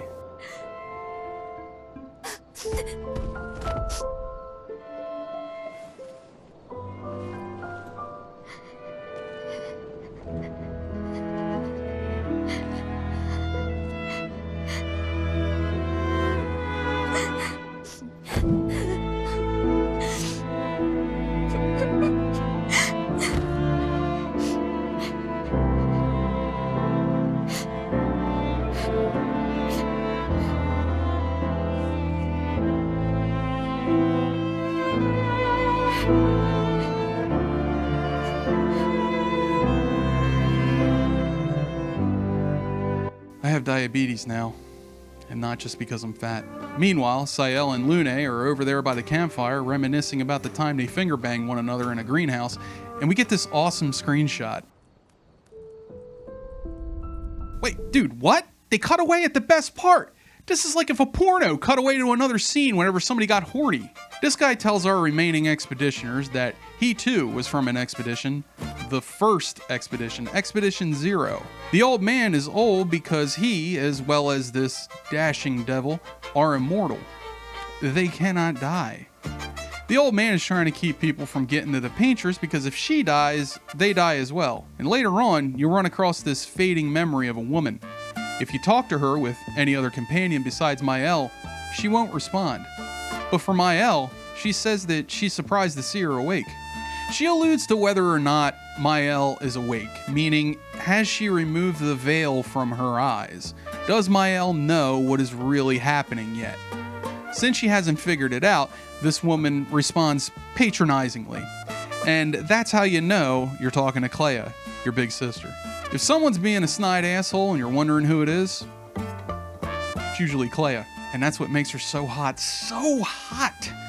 I bet she's got a pair of boots that she only uses to step on people. Since Mael still thinks she's Mael, Clair tells her to not interfere and just run off and play with her little friends. And after a big bad man fight, you'll go find a nice place to bury Gustav, and everyone has a big cry about it.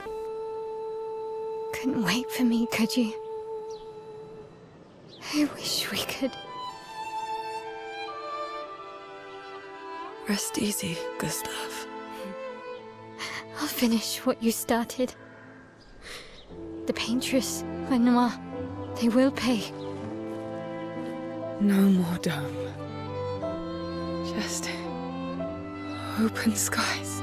See, that would have been much more impactful if Sael was responsible for his death and not Mael. It's still impactful, but I don't know.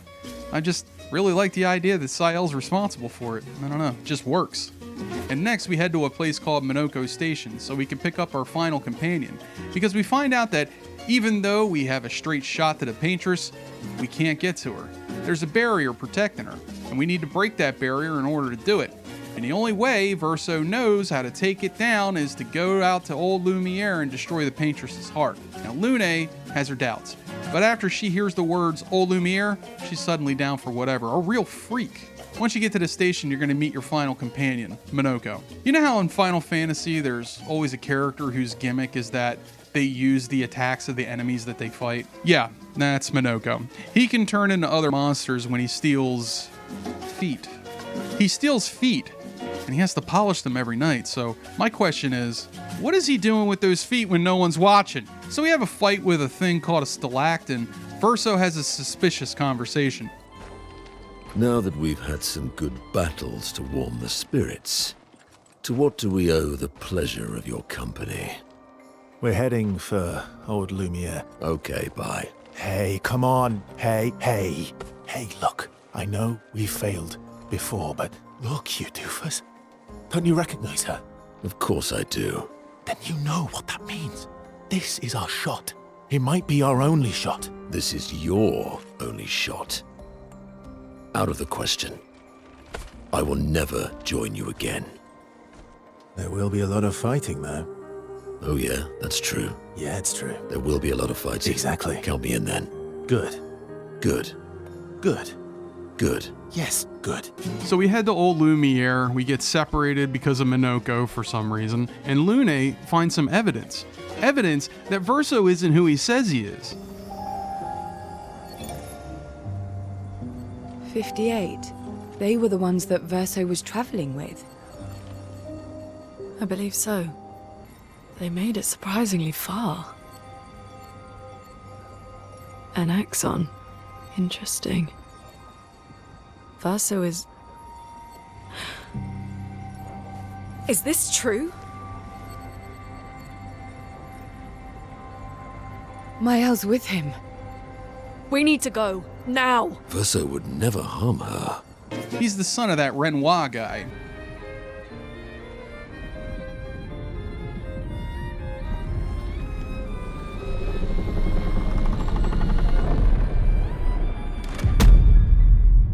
How many times must you hurt our family? No, you don't get to lecture me on family. You're doing this for yourself. Of course. It's easier for you to think that, isn't it? Easier to betray us if I'm the villain.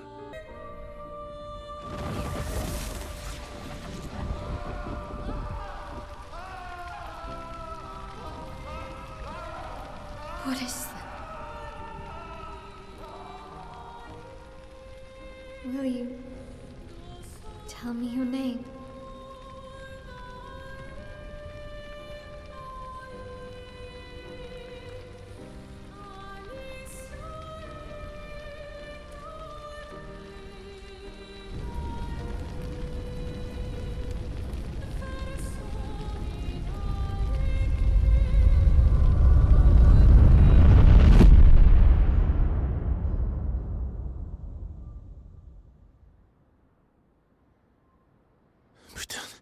Where did it go?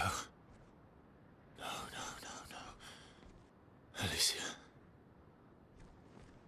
Fuck! And the paintress's heart is in that mansion that guy made disappear. So now Verso is outed, the mansion is gone, and that was the only chance they had to stop the paintress. Now, they have nothing. So, Verso comes clean, tells a group about a second option. Jeffrey, over here, has the ability to make a weapon that is so radical that it could pierce the chroma field hiding the paintress. So anyway, you gotta kill these two hoes called the axons. We need to kill them for Mr. Hole in the Face because we need a ton of chroma to forge their rad weapon that he swears he can make. And the only source of chroma big enough is these supposed axons, who are impossible to kill according to that pussy-ass hoe Verso. These axons are supposed to represent the Desandra family members. The name of this axon is She Who Plays with Wonder.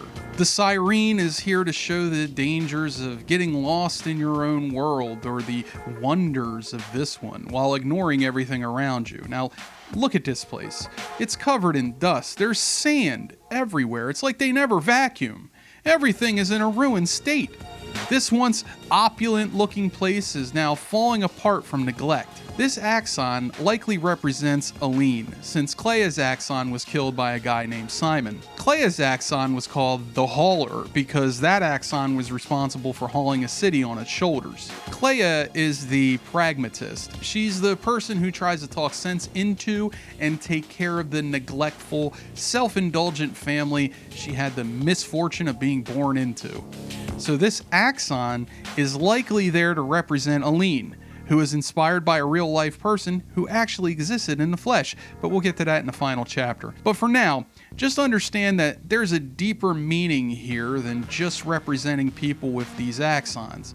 They don't just act as a stand-in for the person, they represent how others see them, specifically how Renoir sees the family members. He sees Verso as a child hiding his true feelings behind a mask of happiness, and he sees Aline as a beautiful, wonderful, and enchanting woman. A woman that has him completely in her thrall. It's like this dude doesn't know that she's going to take 50% of his shit when they get divorced. And that's probably why they locked each other in that monolith, huh? So this place represents the beauty of Aline in the eyes of Renoir, and perhaps how he feels about her grief, that it's causing the life around her to crumble. The last axon represents Verso, and since the rest of this is pretty straightforward, we're going to speed run this thing. This place is all about deception, self-deception mostly. You fight these various masks which represent an emotion that Verso tried to hide as a child. He hid those things as to not disappoint his parents, who had other plans for him, and in return for sparing his parents' feelings, he lived a life full of separation pains. The pain of being kept from your real passion in life and having to keep your passions to yourself. You can't even tell anyone about your grief. So you beat the last axon, and now, after all this, you get the Ultima weapon from Poppy, so you could go beat up Mommy. This next section is the big fight with Mommy Dearest, and just like the movie, this is going to take a long time.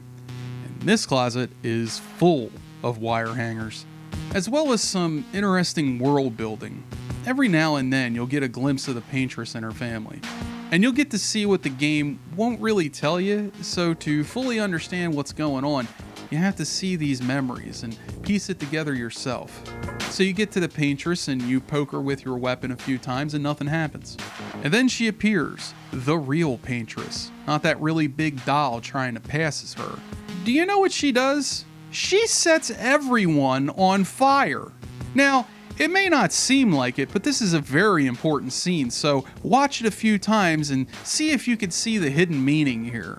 All of this will be important in the final analysis, so keep this cutscene in your head for later. The following areas are a pastiche of the places you've explored and the places Verso remembers as a child. This is all in an effort to make Verso feel guilty. You see, we've heard about Aline. We heard about how she can manipulate people and snare them with her feminine wiles. Perhaps all these visions of Verso and Aline spending time together is to make him remember the good times, and so that he'll give up trying to kill her. Before we can get to the paintress, however, we have to fight Painted Renoir. We are your family. Family is complicated. Maybe this family is. So you have a boss fight with a geriatric old man who uses a cane to walk around, and surprise, surprise, you beat him up. At long last, we meet. This is all you have left of your son. Destroying it won't bring your wife back. It will only destroy the last tie you have to each other.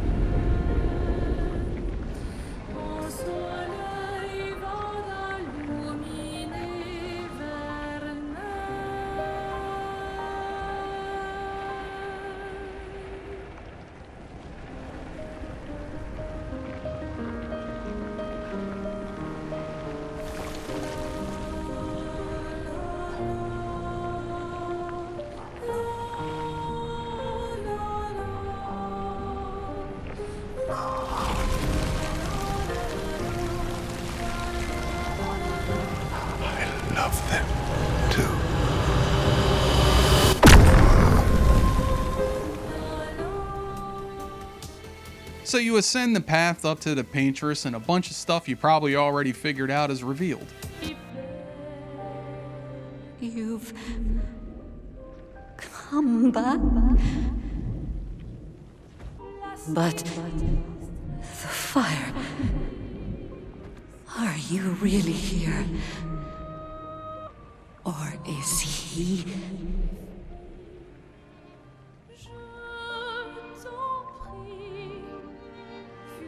Oh, is he playing tricks again? Alicia. Alicia? Your face. My face? What about my face? Are you going to burn it again? Alicia's your daughter. And Mael reminds you of her. The daughter you lost. Come along. Let's go home. Yes. You need to go home. This is another trick. She's not Alicia. You are not my Verso. No. Verso's dead. No. You are his creations, not mine. You will not take this canvas from me.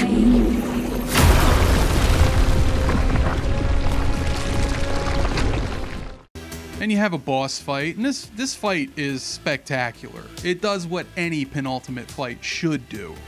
Multi-phase, with the second phase being full of spectacle and bombast. See, in the second phase, she summons her huge puppet to fight you, and SKA pulls up his dump truck and carries us to her. You fight the paintress while riding on top of a mentally handicapped fat man. It's fun, it's sort of challenging, and after this fight, it'll be the last fight where your damage is capped at 9,999. After the fight with her, as she's laying dying, she pulls out a third form, where she only heals Verso, no one else. Just in case you didn't get the point the first time that Verso is her favorite. Mael plants a flag. Everyone shares a triumphant moment, and we head back to Lumiere for a celebration. And then everybody dies! Your mother paints life, whilst your father, death. What will you paint? I'm retarded? And we wake up as Mael, but actually Alicia, burnt face, blown out eye socket, mute Alicia. We find out from our lovely, warm sister that our parents are fighting. Renoir has Aline trapped at the top of the monolith, and she has him trapped beneath. So, from this, we can gather what happened. Mother dies, wakes up in the real world, which then releases Renoir from his prison. Renoir deletes all the people in Lumiere that his daughter is attached to because he can't destroy the canvas without her leaving first. There's also a hint of a conflict that this family has a part in, and this conflict requires their parents' attention, but they're too busy screwing around inside a painting. They're at war with somebody called the Writers. These Writers, they had somehow used Alicia to get to the family, which Clea alludes to being the fault of Alicia's naivete and weakness. And she all but says that I ain't dying for you, Alicia. She says to her sibling, you're a screw up. Verso's death is your fault, you're a bad person, and you should feel bad. Okay, Clea, I'm almost there, so just tell me I'm a dirty boy and then spit in my face. Everyone, it seems, hates Alicia, or at least holds a grudge, except for Renoir. In fact, Renoir has the exact opposite feelings for Verso that he does for Alicia. We see a cutscene featuring that black hole from before. We also see this when Painted Renoir expels Mael from her body. And I don't think it's any great mystery what this was supposed to represent. The black hole is a symbol for the end and the beginning. It's a stand-in for an oocyte or an egg. You are in the void of nothingness, and then you're reborn as a child to some random schmuck in Lumiere.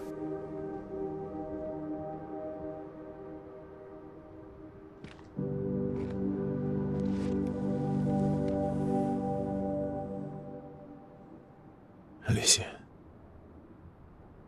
Actually, I prefer Mael. Now that Mael knows who she is, she comes back with an awesome new outfit and hair. And now that everyone she knew is dead or living real lives in the real world, the problem they face now is Renoir. Verso and Maël have a conversation about everything. She's not really Maël, and he's not really Verso, but it doesn't matter to her. But for Verso, it's different. He doesn't want to be this animal anymore, and perhaps he thinks it's time to go to the smallest church in Saint-Saëns, because if he can't be real, then none of this mattered at all. Maël tells Verso that she's sorry for getting him killed, and it's like, May, that's not Verso. You didn't get him killed. Then it's revealed, sort of, that the curator is Renoir, even though it already showed us that earlier. Renoir tells Maël how proud he is of her, and in the same breath, tells her he's going to kill Verso and the painting, and basically every last vestige of him. He needs to do this because his wife will simply go back into the canvas the moment she's feeling better. If Renoir doesn't want to lose his wife, he needs to destroy this canvas. In the end, you have to fight Renoir and expel him from the canvas. And look, this ending, it is what it is. After you beat the panties off of Renoir, you have to make a choice. You either side with Maël or Verso. If you side with Verso, the canvas is destroyed. You're tired of painting, aren't you? I'm tired too.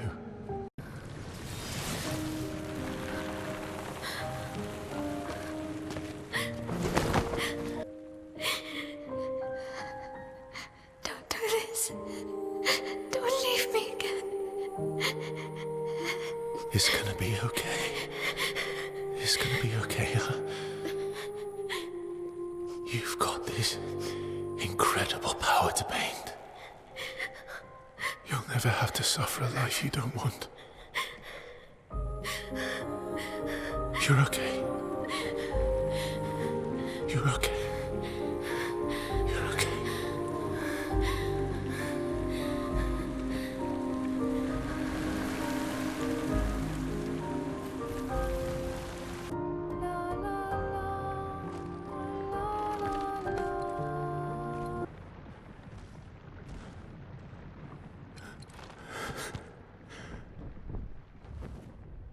I will miss you guys.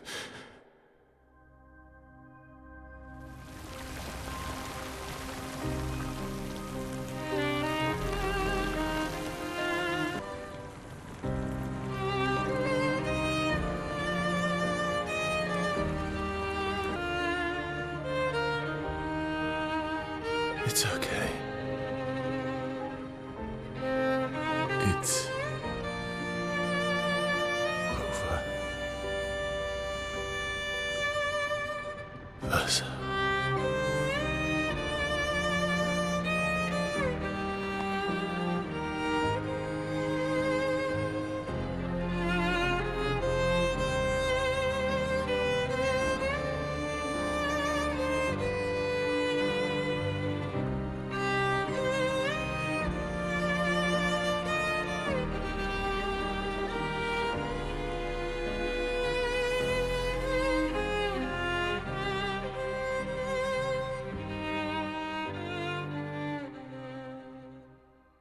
There's that hollow-faced little boy there painting. Now, I don't know what this is supposed to represent, but perhaps it's Verso's essence, and it's here, painting the world of Lumiere. And perhaps this is why Verso wants to die so badly, so that he could finally rest. And the last bit of Verso that remains can finally be put to rest as well. And both of these endings, as you can imagine, are bittersweet. If you side with Verso, all the people you've grown to like die. Esquier, Lune, all of them, erased as if they never existed. But at least Verso gets what he wants, am I right? After a lifetime in a life he never wanted, a living, walking contradiction to existentialism. In the end, the family is reunited and everyone has finally moved on. And that's supposed to be the happy ending. If you side with Maël, you damn Verso to live on as essentially Maël's pet brother, until she either dies in a painting or tires of it and leaves. She, in that ending, becomes the new paintress. Sure, all her old friends are back, and Esquier, Gustave, and Lune are still alive, but Verso is in pain and forced to live with it.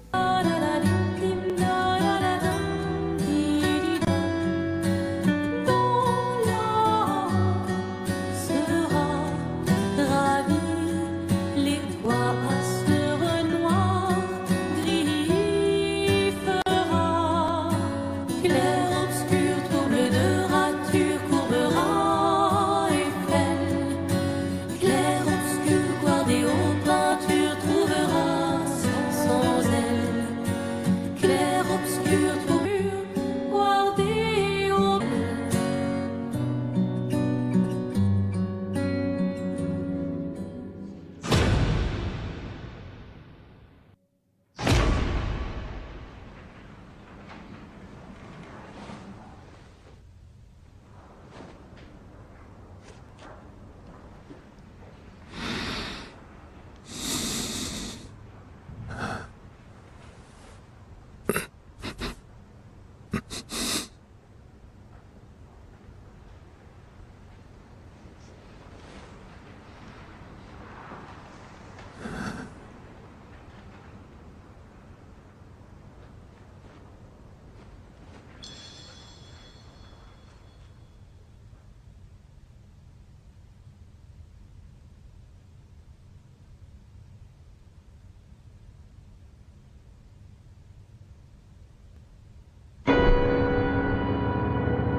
See, the game is telling everyone that moving on is the best thing that anyone can do, but to do that, Mael has to kill the people who love her, and I mean actually love her.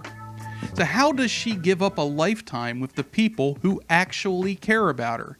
And this leads people to saying things like, bullshit, he did plenty wrong. They all did. No one gets out alive. You're all terrible people. Here's what happens. The expedition frees their real Renoir, and in response, Renoir vaporizes every living soul in Lumiere, including Mael's friends. When Mael does eventually find her dad, he tries to convince her that destroying the painting is the best thing for everyone, because her mother will just track down the canvas and trap herself inside it again. Mael doesn't want to destroy the canvas either, and in fact wants to stay inside of it just like her mother. But her father isn't having that. He tries to force her to leave by killing the painted verso, but Lish is able to hold them together with her newly gained powers. Mael discovers how to bring some of the expedition back and start pulling the lumina that's trapped inside the corpses of the previous expeditions to bring long since dead ones back as well, as vengeful ghosts. See, I told you that little tidbit in the beginning of the game would come back into play later. The chroma getting trapped in the corpses was Renoir's way of draining his wife of power.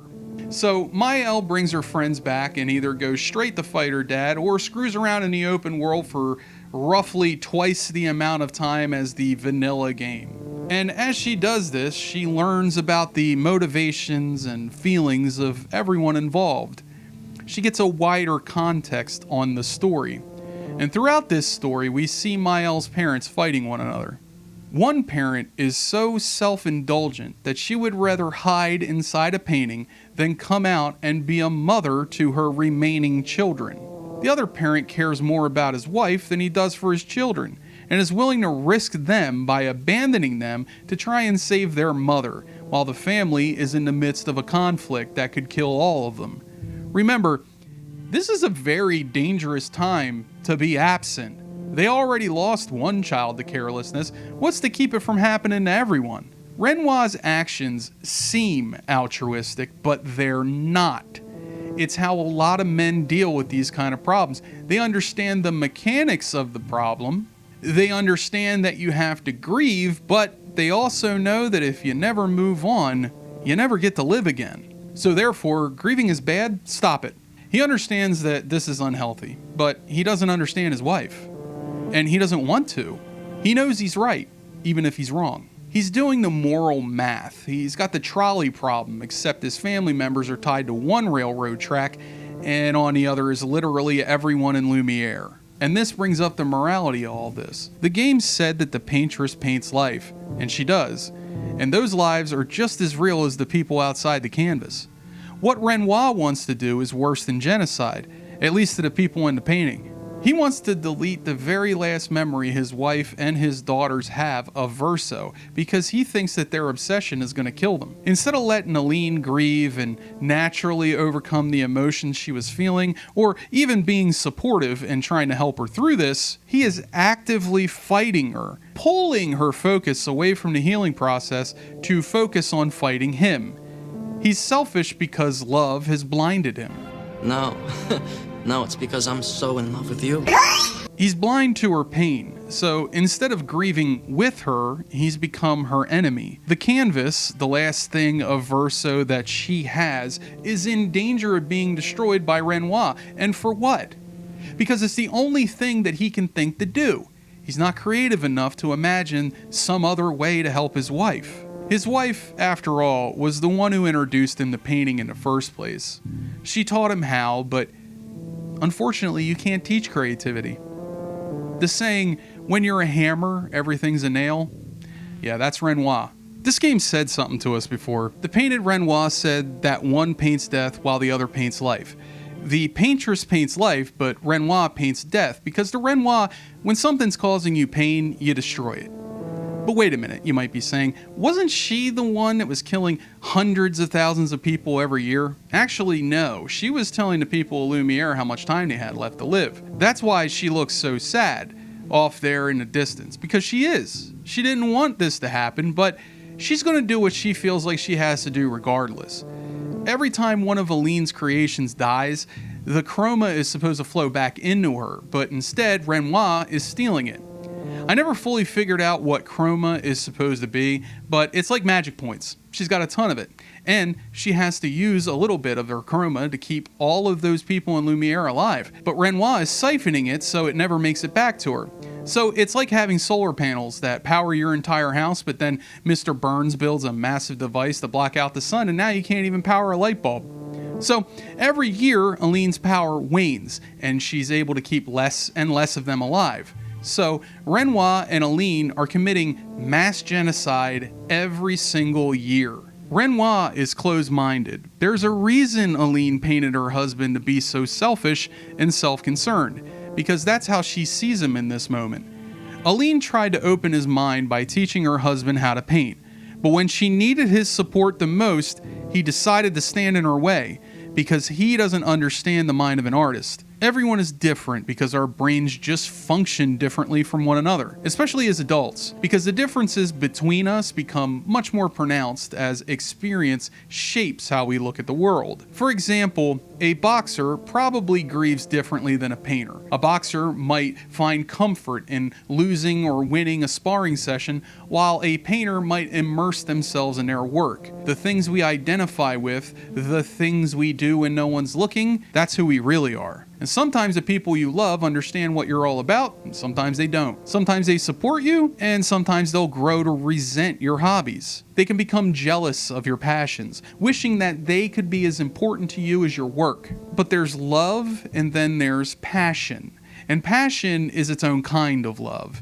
and a relationship must have room for both. When things aren't in equilibrium, you get this exact situation. A spouse who feels neglected but really wishes he had the strength to save his wife. A sister who wishes she had her brother back but really wishes she knew him better. Another sister who shoulders the weight of her parents' petty squabbles and is made bitter over it, but who actually believes herself to be a martyr, a role she probably enjoys more than she lets on. An entire family overindulging in their own vices, all because they failed somehow at being a family. Here's my theory of everything. First, we gotta start with some names, eh? Let's start with Renoir. Renoir, that sounds familiar. Where have I heard that name? Pierre-Auguste Renoir, sorry to the French audience, I'm trying my best. He was a painter who was primarily known for his work in the Impressionist movement.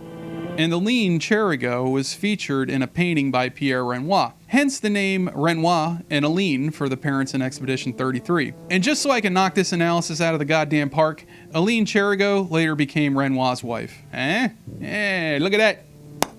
It's going! It's going! It's gone! Francois, the turtle from earlier, he might be named after Francois Boucher, a Rococo painter from the 18th century. Francois is a big hunk of unmoving rock in the shape of a turtle.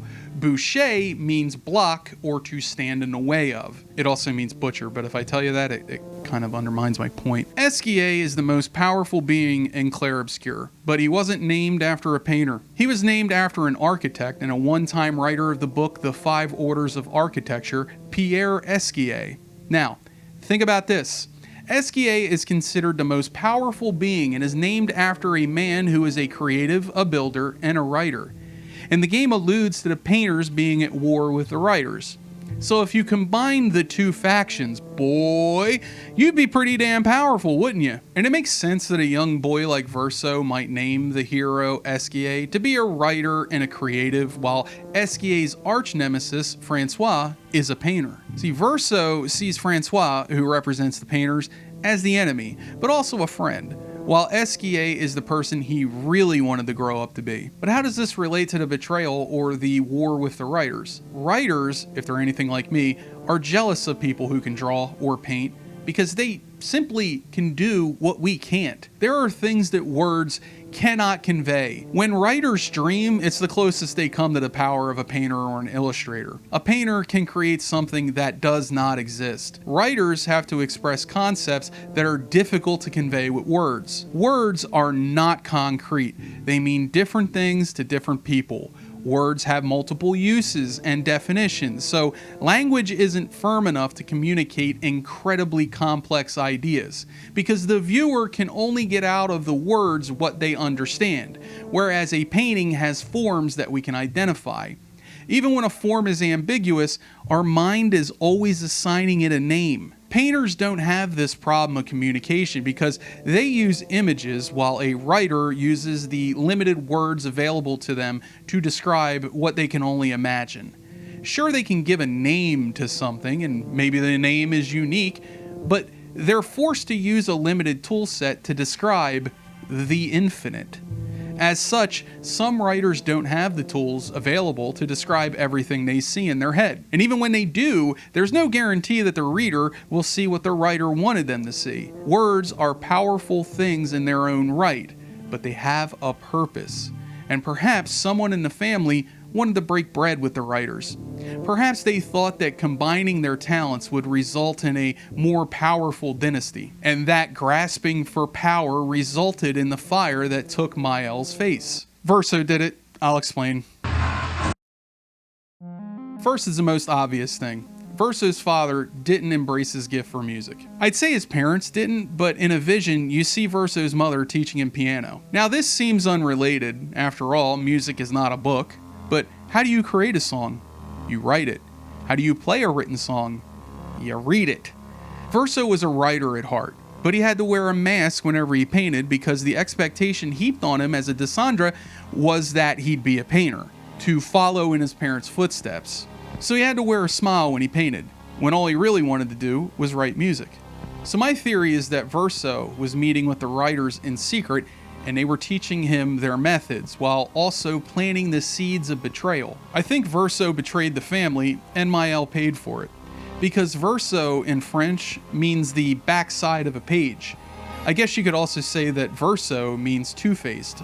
So something happened where Mael made some kind of mistake that caused the fire that disfigured her and killed Verso, but it all started with him.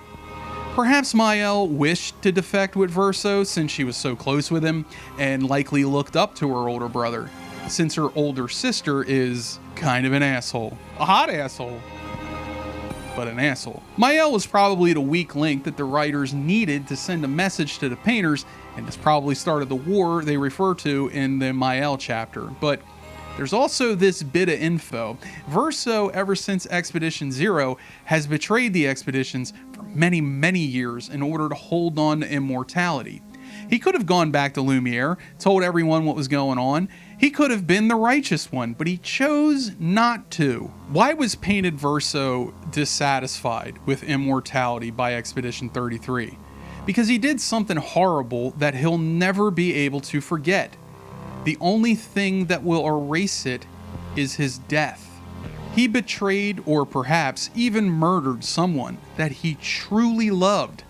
This was the reason he crashed out with the painted parents. This is the reason he wants to die. Not to mention that he probably continued to betray people, the people he called friends, on many occasions.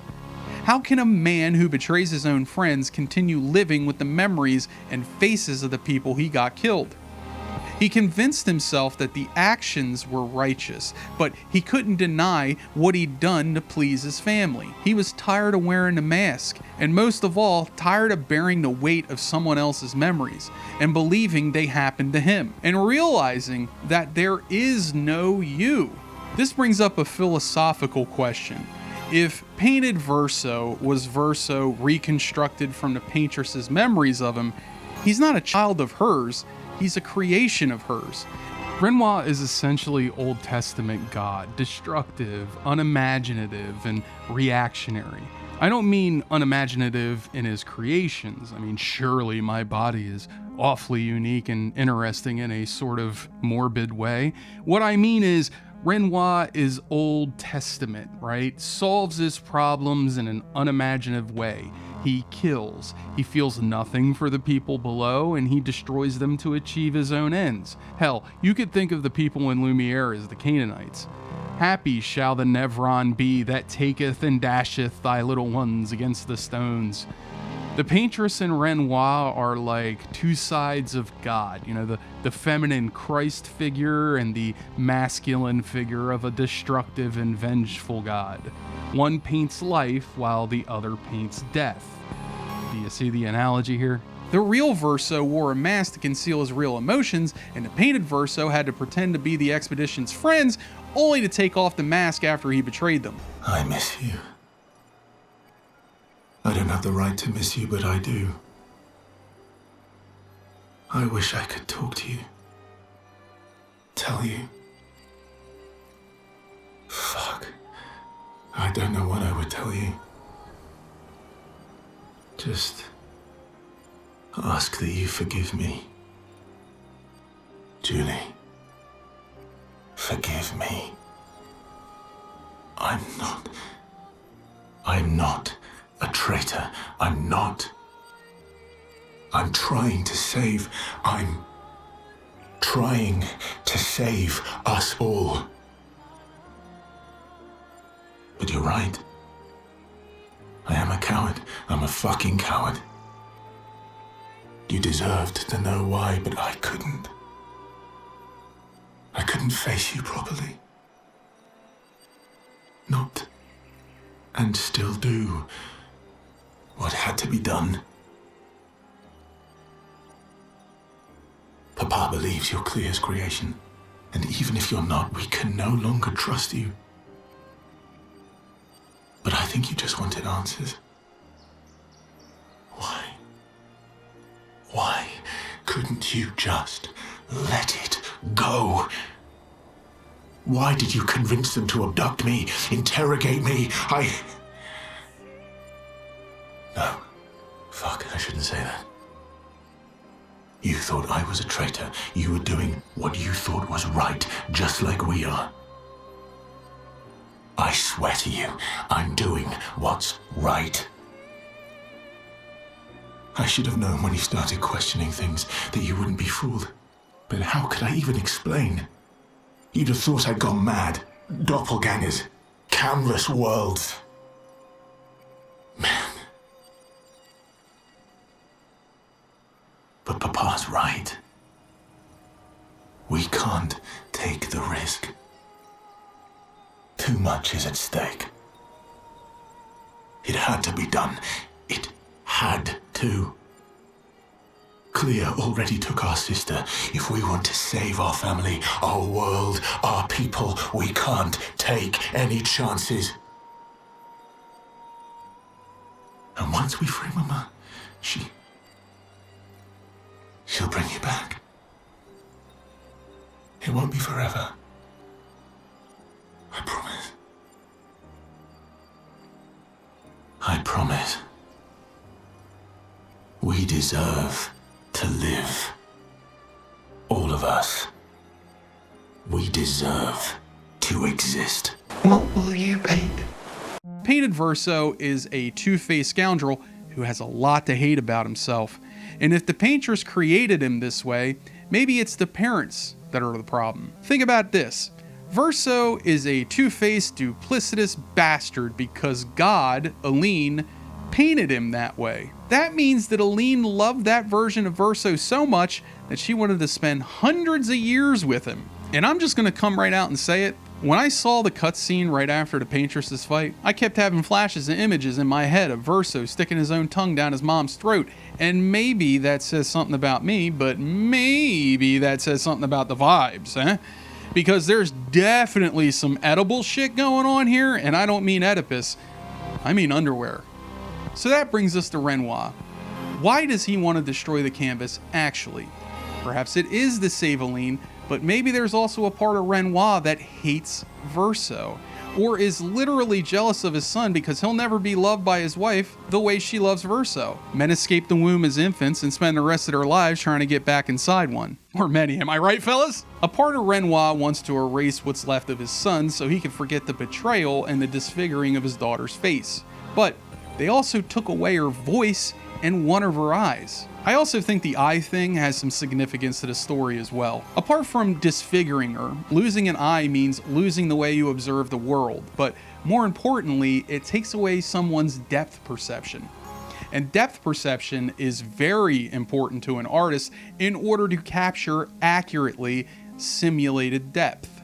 So, the eye is significant because the writers took away her abilities, even her voice, leaving her with no other outlet for her creativity than writing. They made a writer of one of Renoir's kids. And you can see the pain in Renoir's face when he talks to Alicia.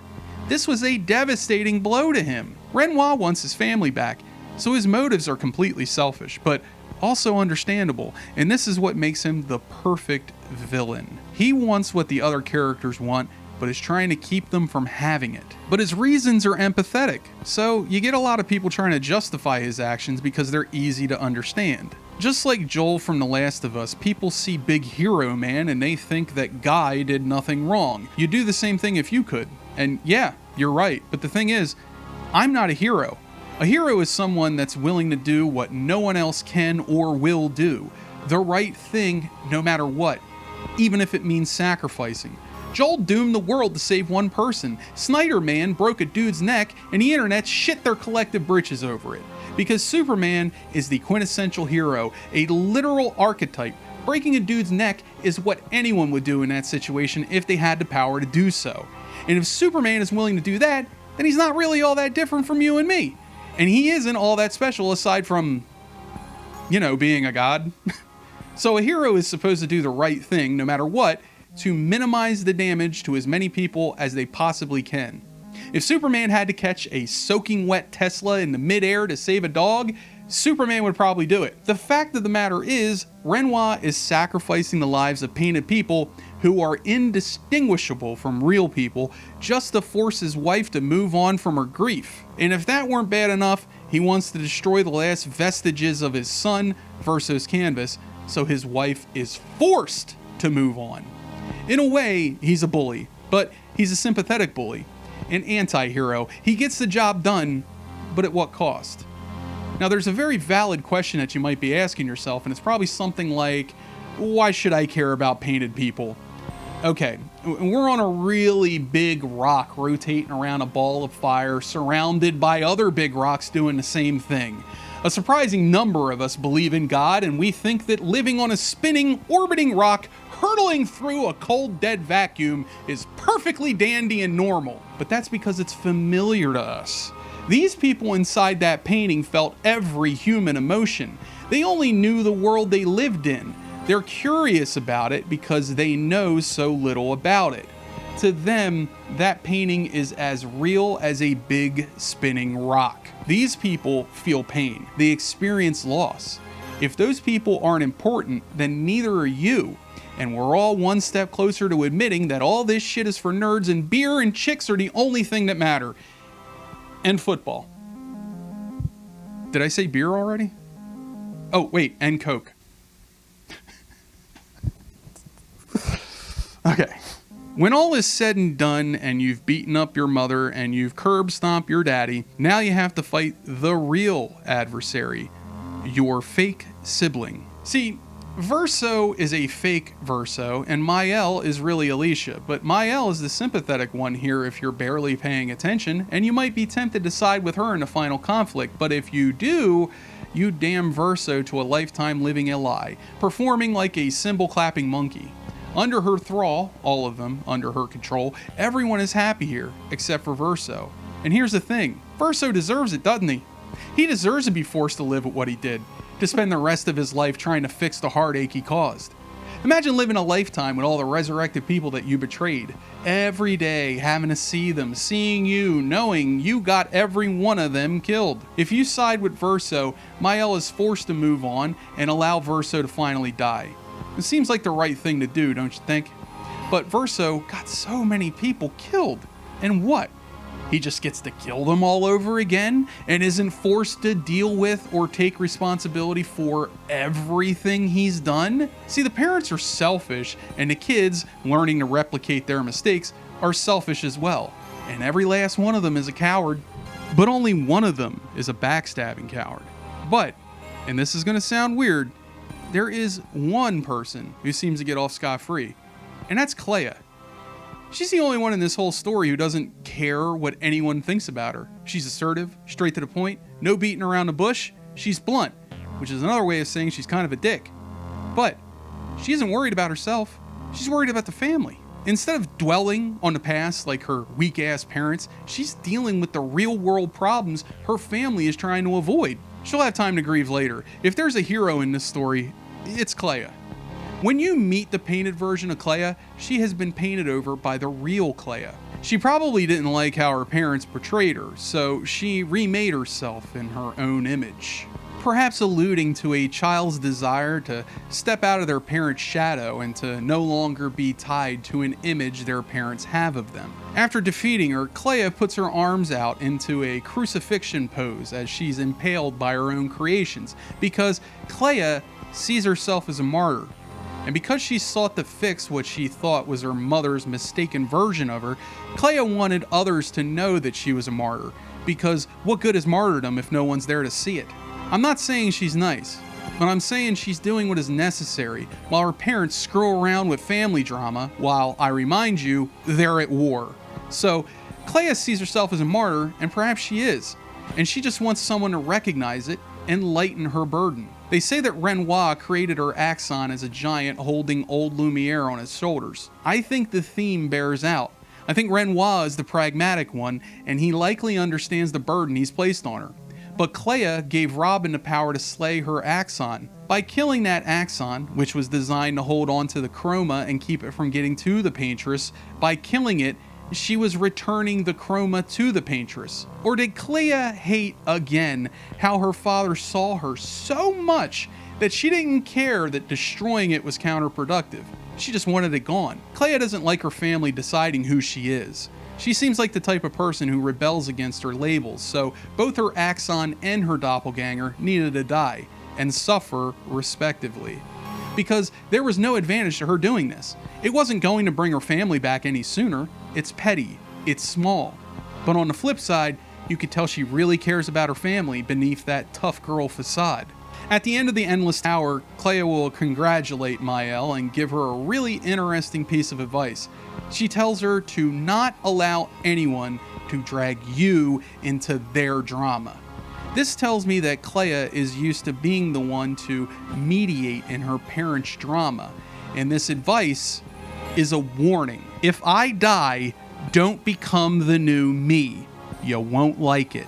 Again, the martyrdom complex. Clair goes on to say that neither of her parents are adult enough to have the conversation that they need to have.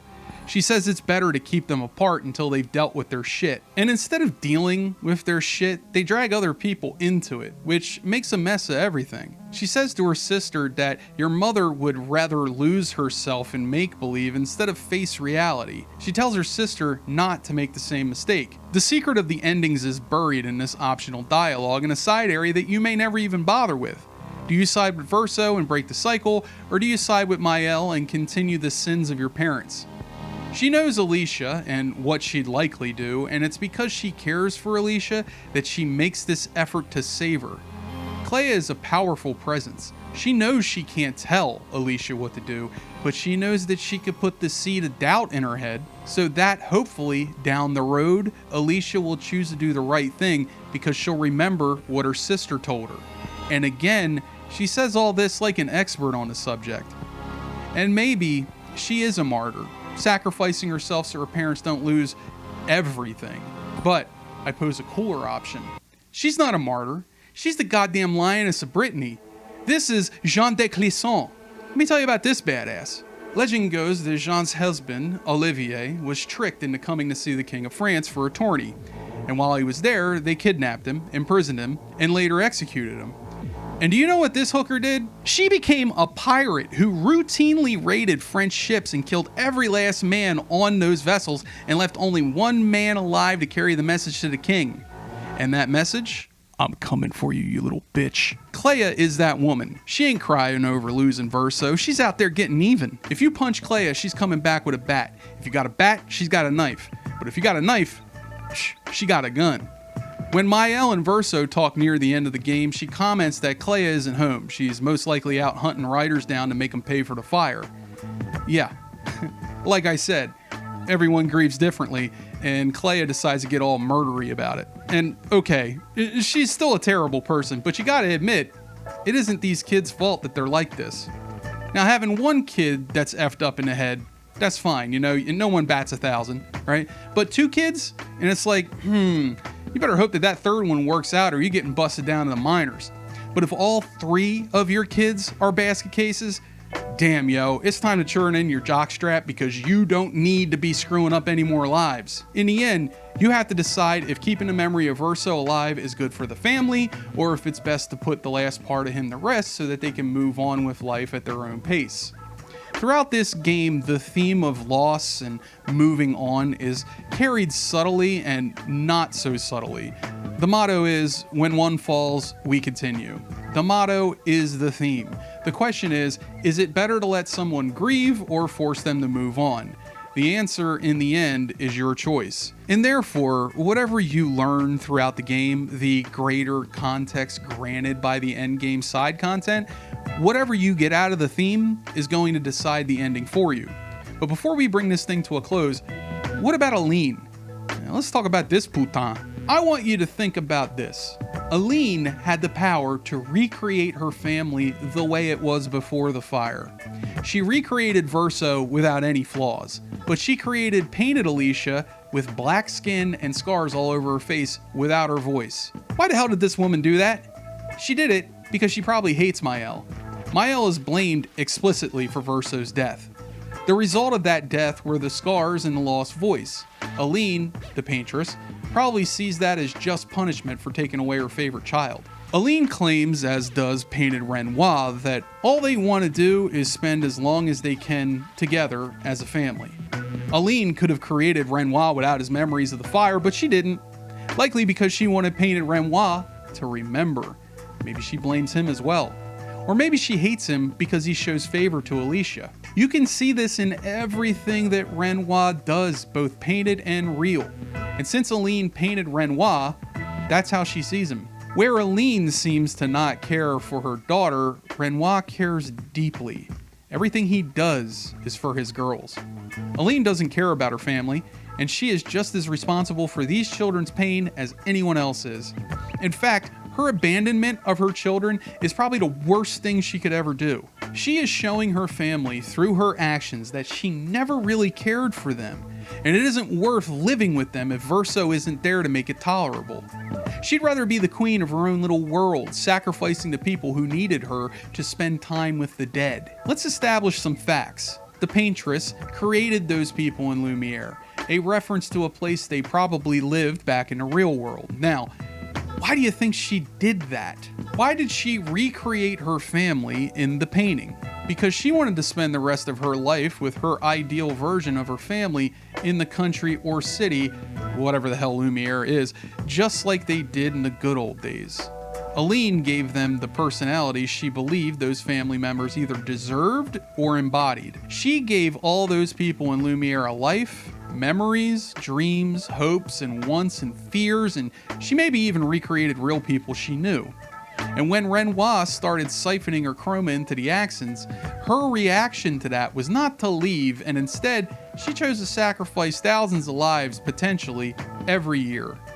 Every year creating new orphans, new mental disorders, new widows, new horrible memories, every year destroying lives. Instead of leaving and dealing with the pain of losing Verso, she preferred to replace him and sacrifice all the small folk, just like the nobility their family appears to be would do in their place. Looks like it's time to sharpen the people's razor, am I right? Because to nobility, they don't see people when they look at you and me.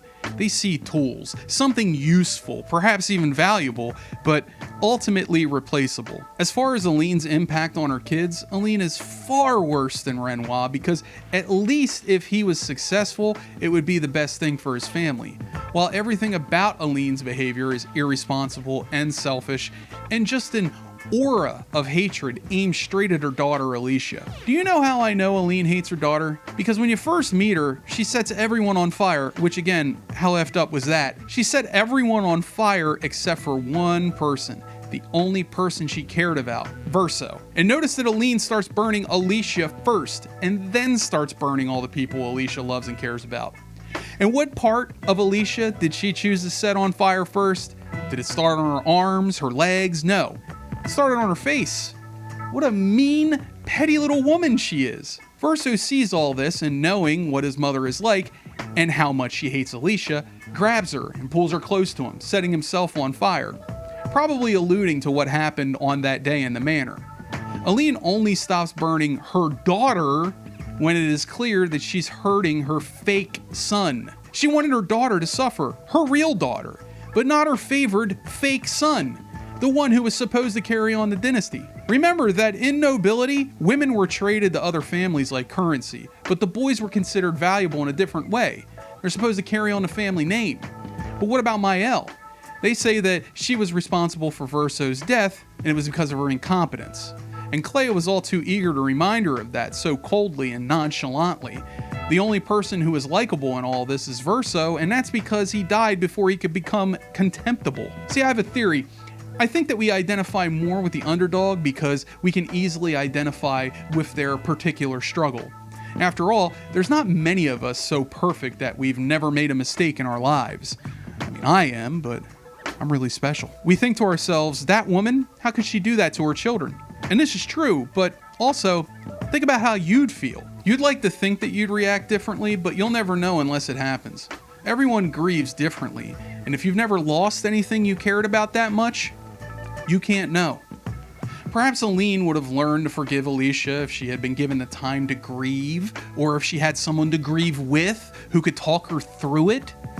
This is a contemptible cast of characters, but it only feels that way upon close examination. It's the kind of story that gets better every time you think about it. The fact that people can identify with either of these characters is a testament to how well these characters' motivations are written. A character is only as good as the audience's ability to put themselves in character's shoes. If the audience thinks to themselves, yeah, I'd probably do the same thing, you know you have a relatable character. This is a game and a story that will stick with me for a very long time, just like Disco Elysium. When a game is good, that's one thing. You'll remember the gameplay, the fun you had, and maybe that makes you play again in the future. But when a story is this memorable, you don't need to play through it again, because you couldn't forget the story even if you tried. But since this game is fun and well written, it's a game I'm probably going to revisit often. Hey everybody, I got a couple announcements to make, so I'm going to try and keep it short.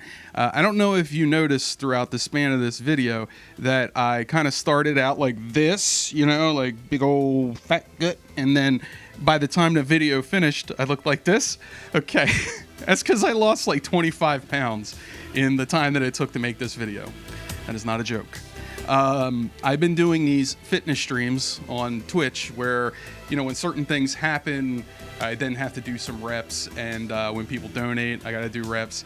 I've racked up a lot of reps because during this video, I haven't been able to actually do those streams, but I've been working out. So anyway, losing a lot of weight. And the other piece of self-improvement news that I am currently partaking in is I'm going back to school.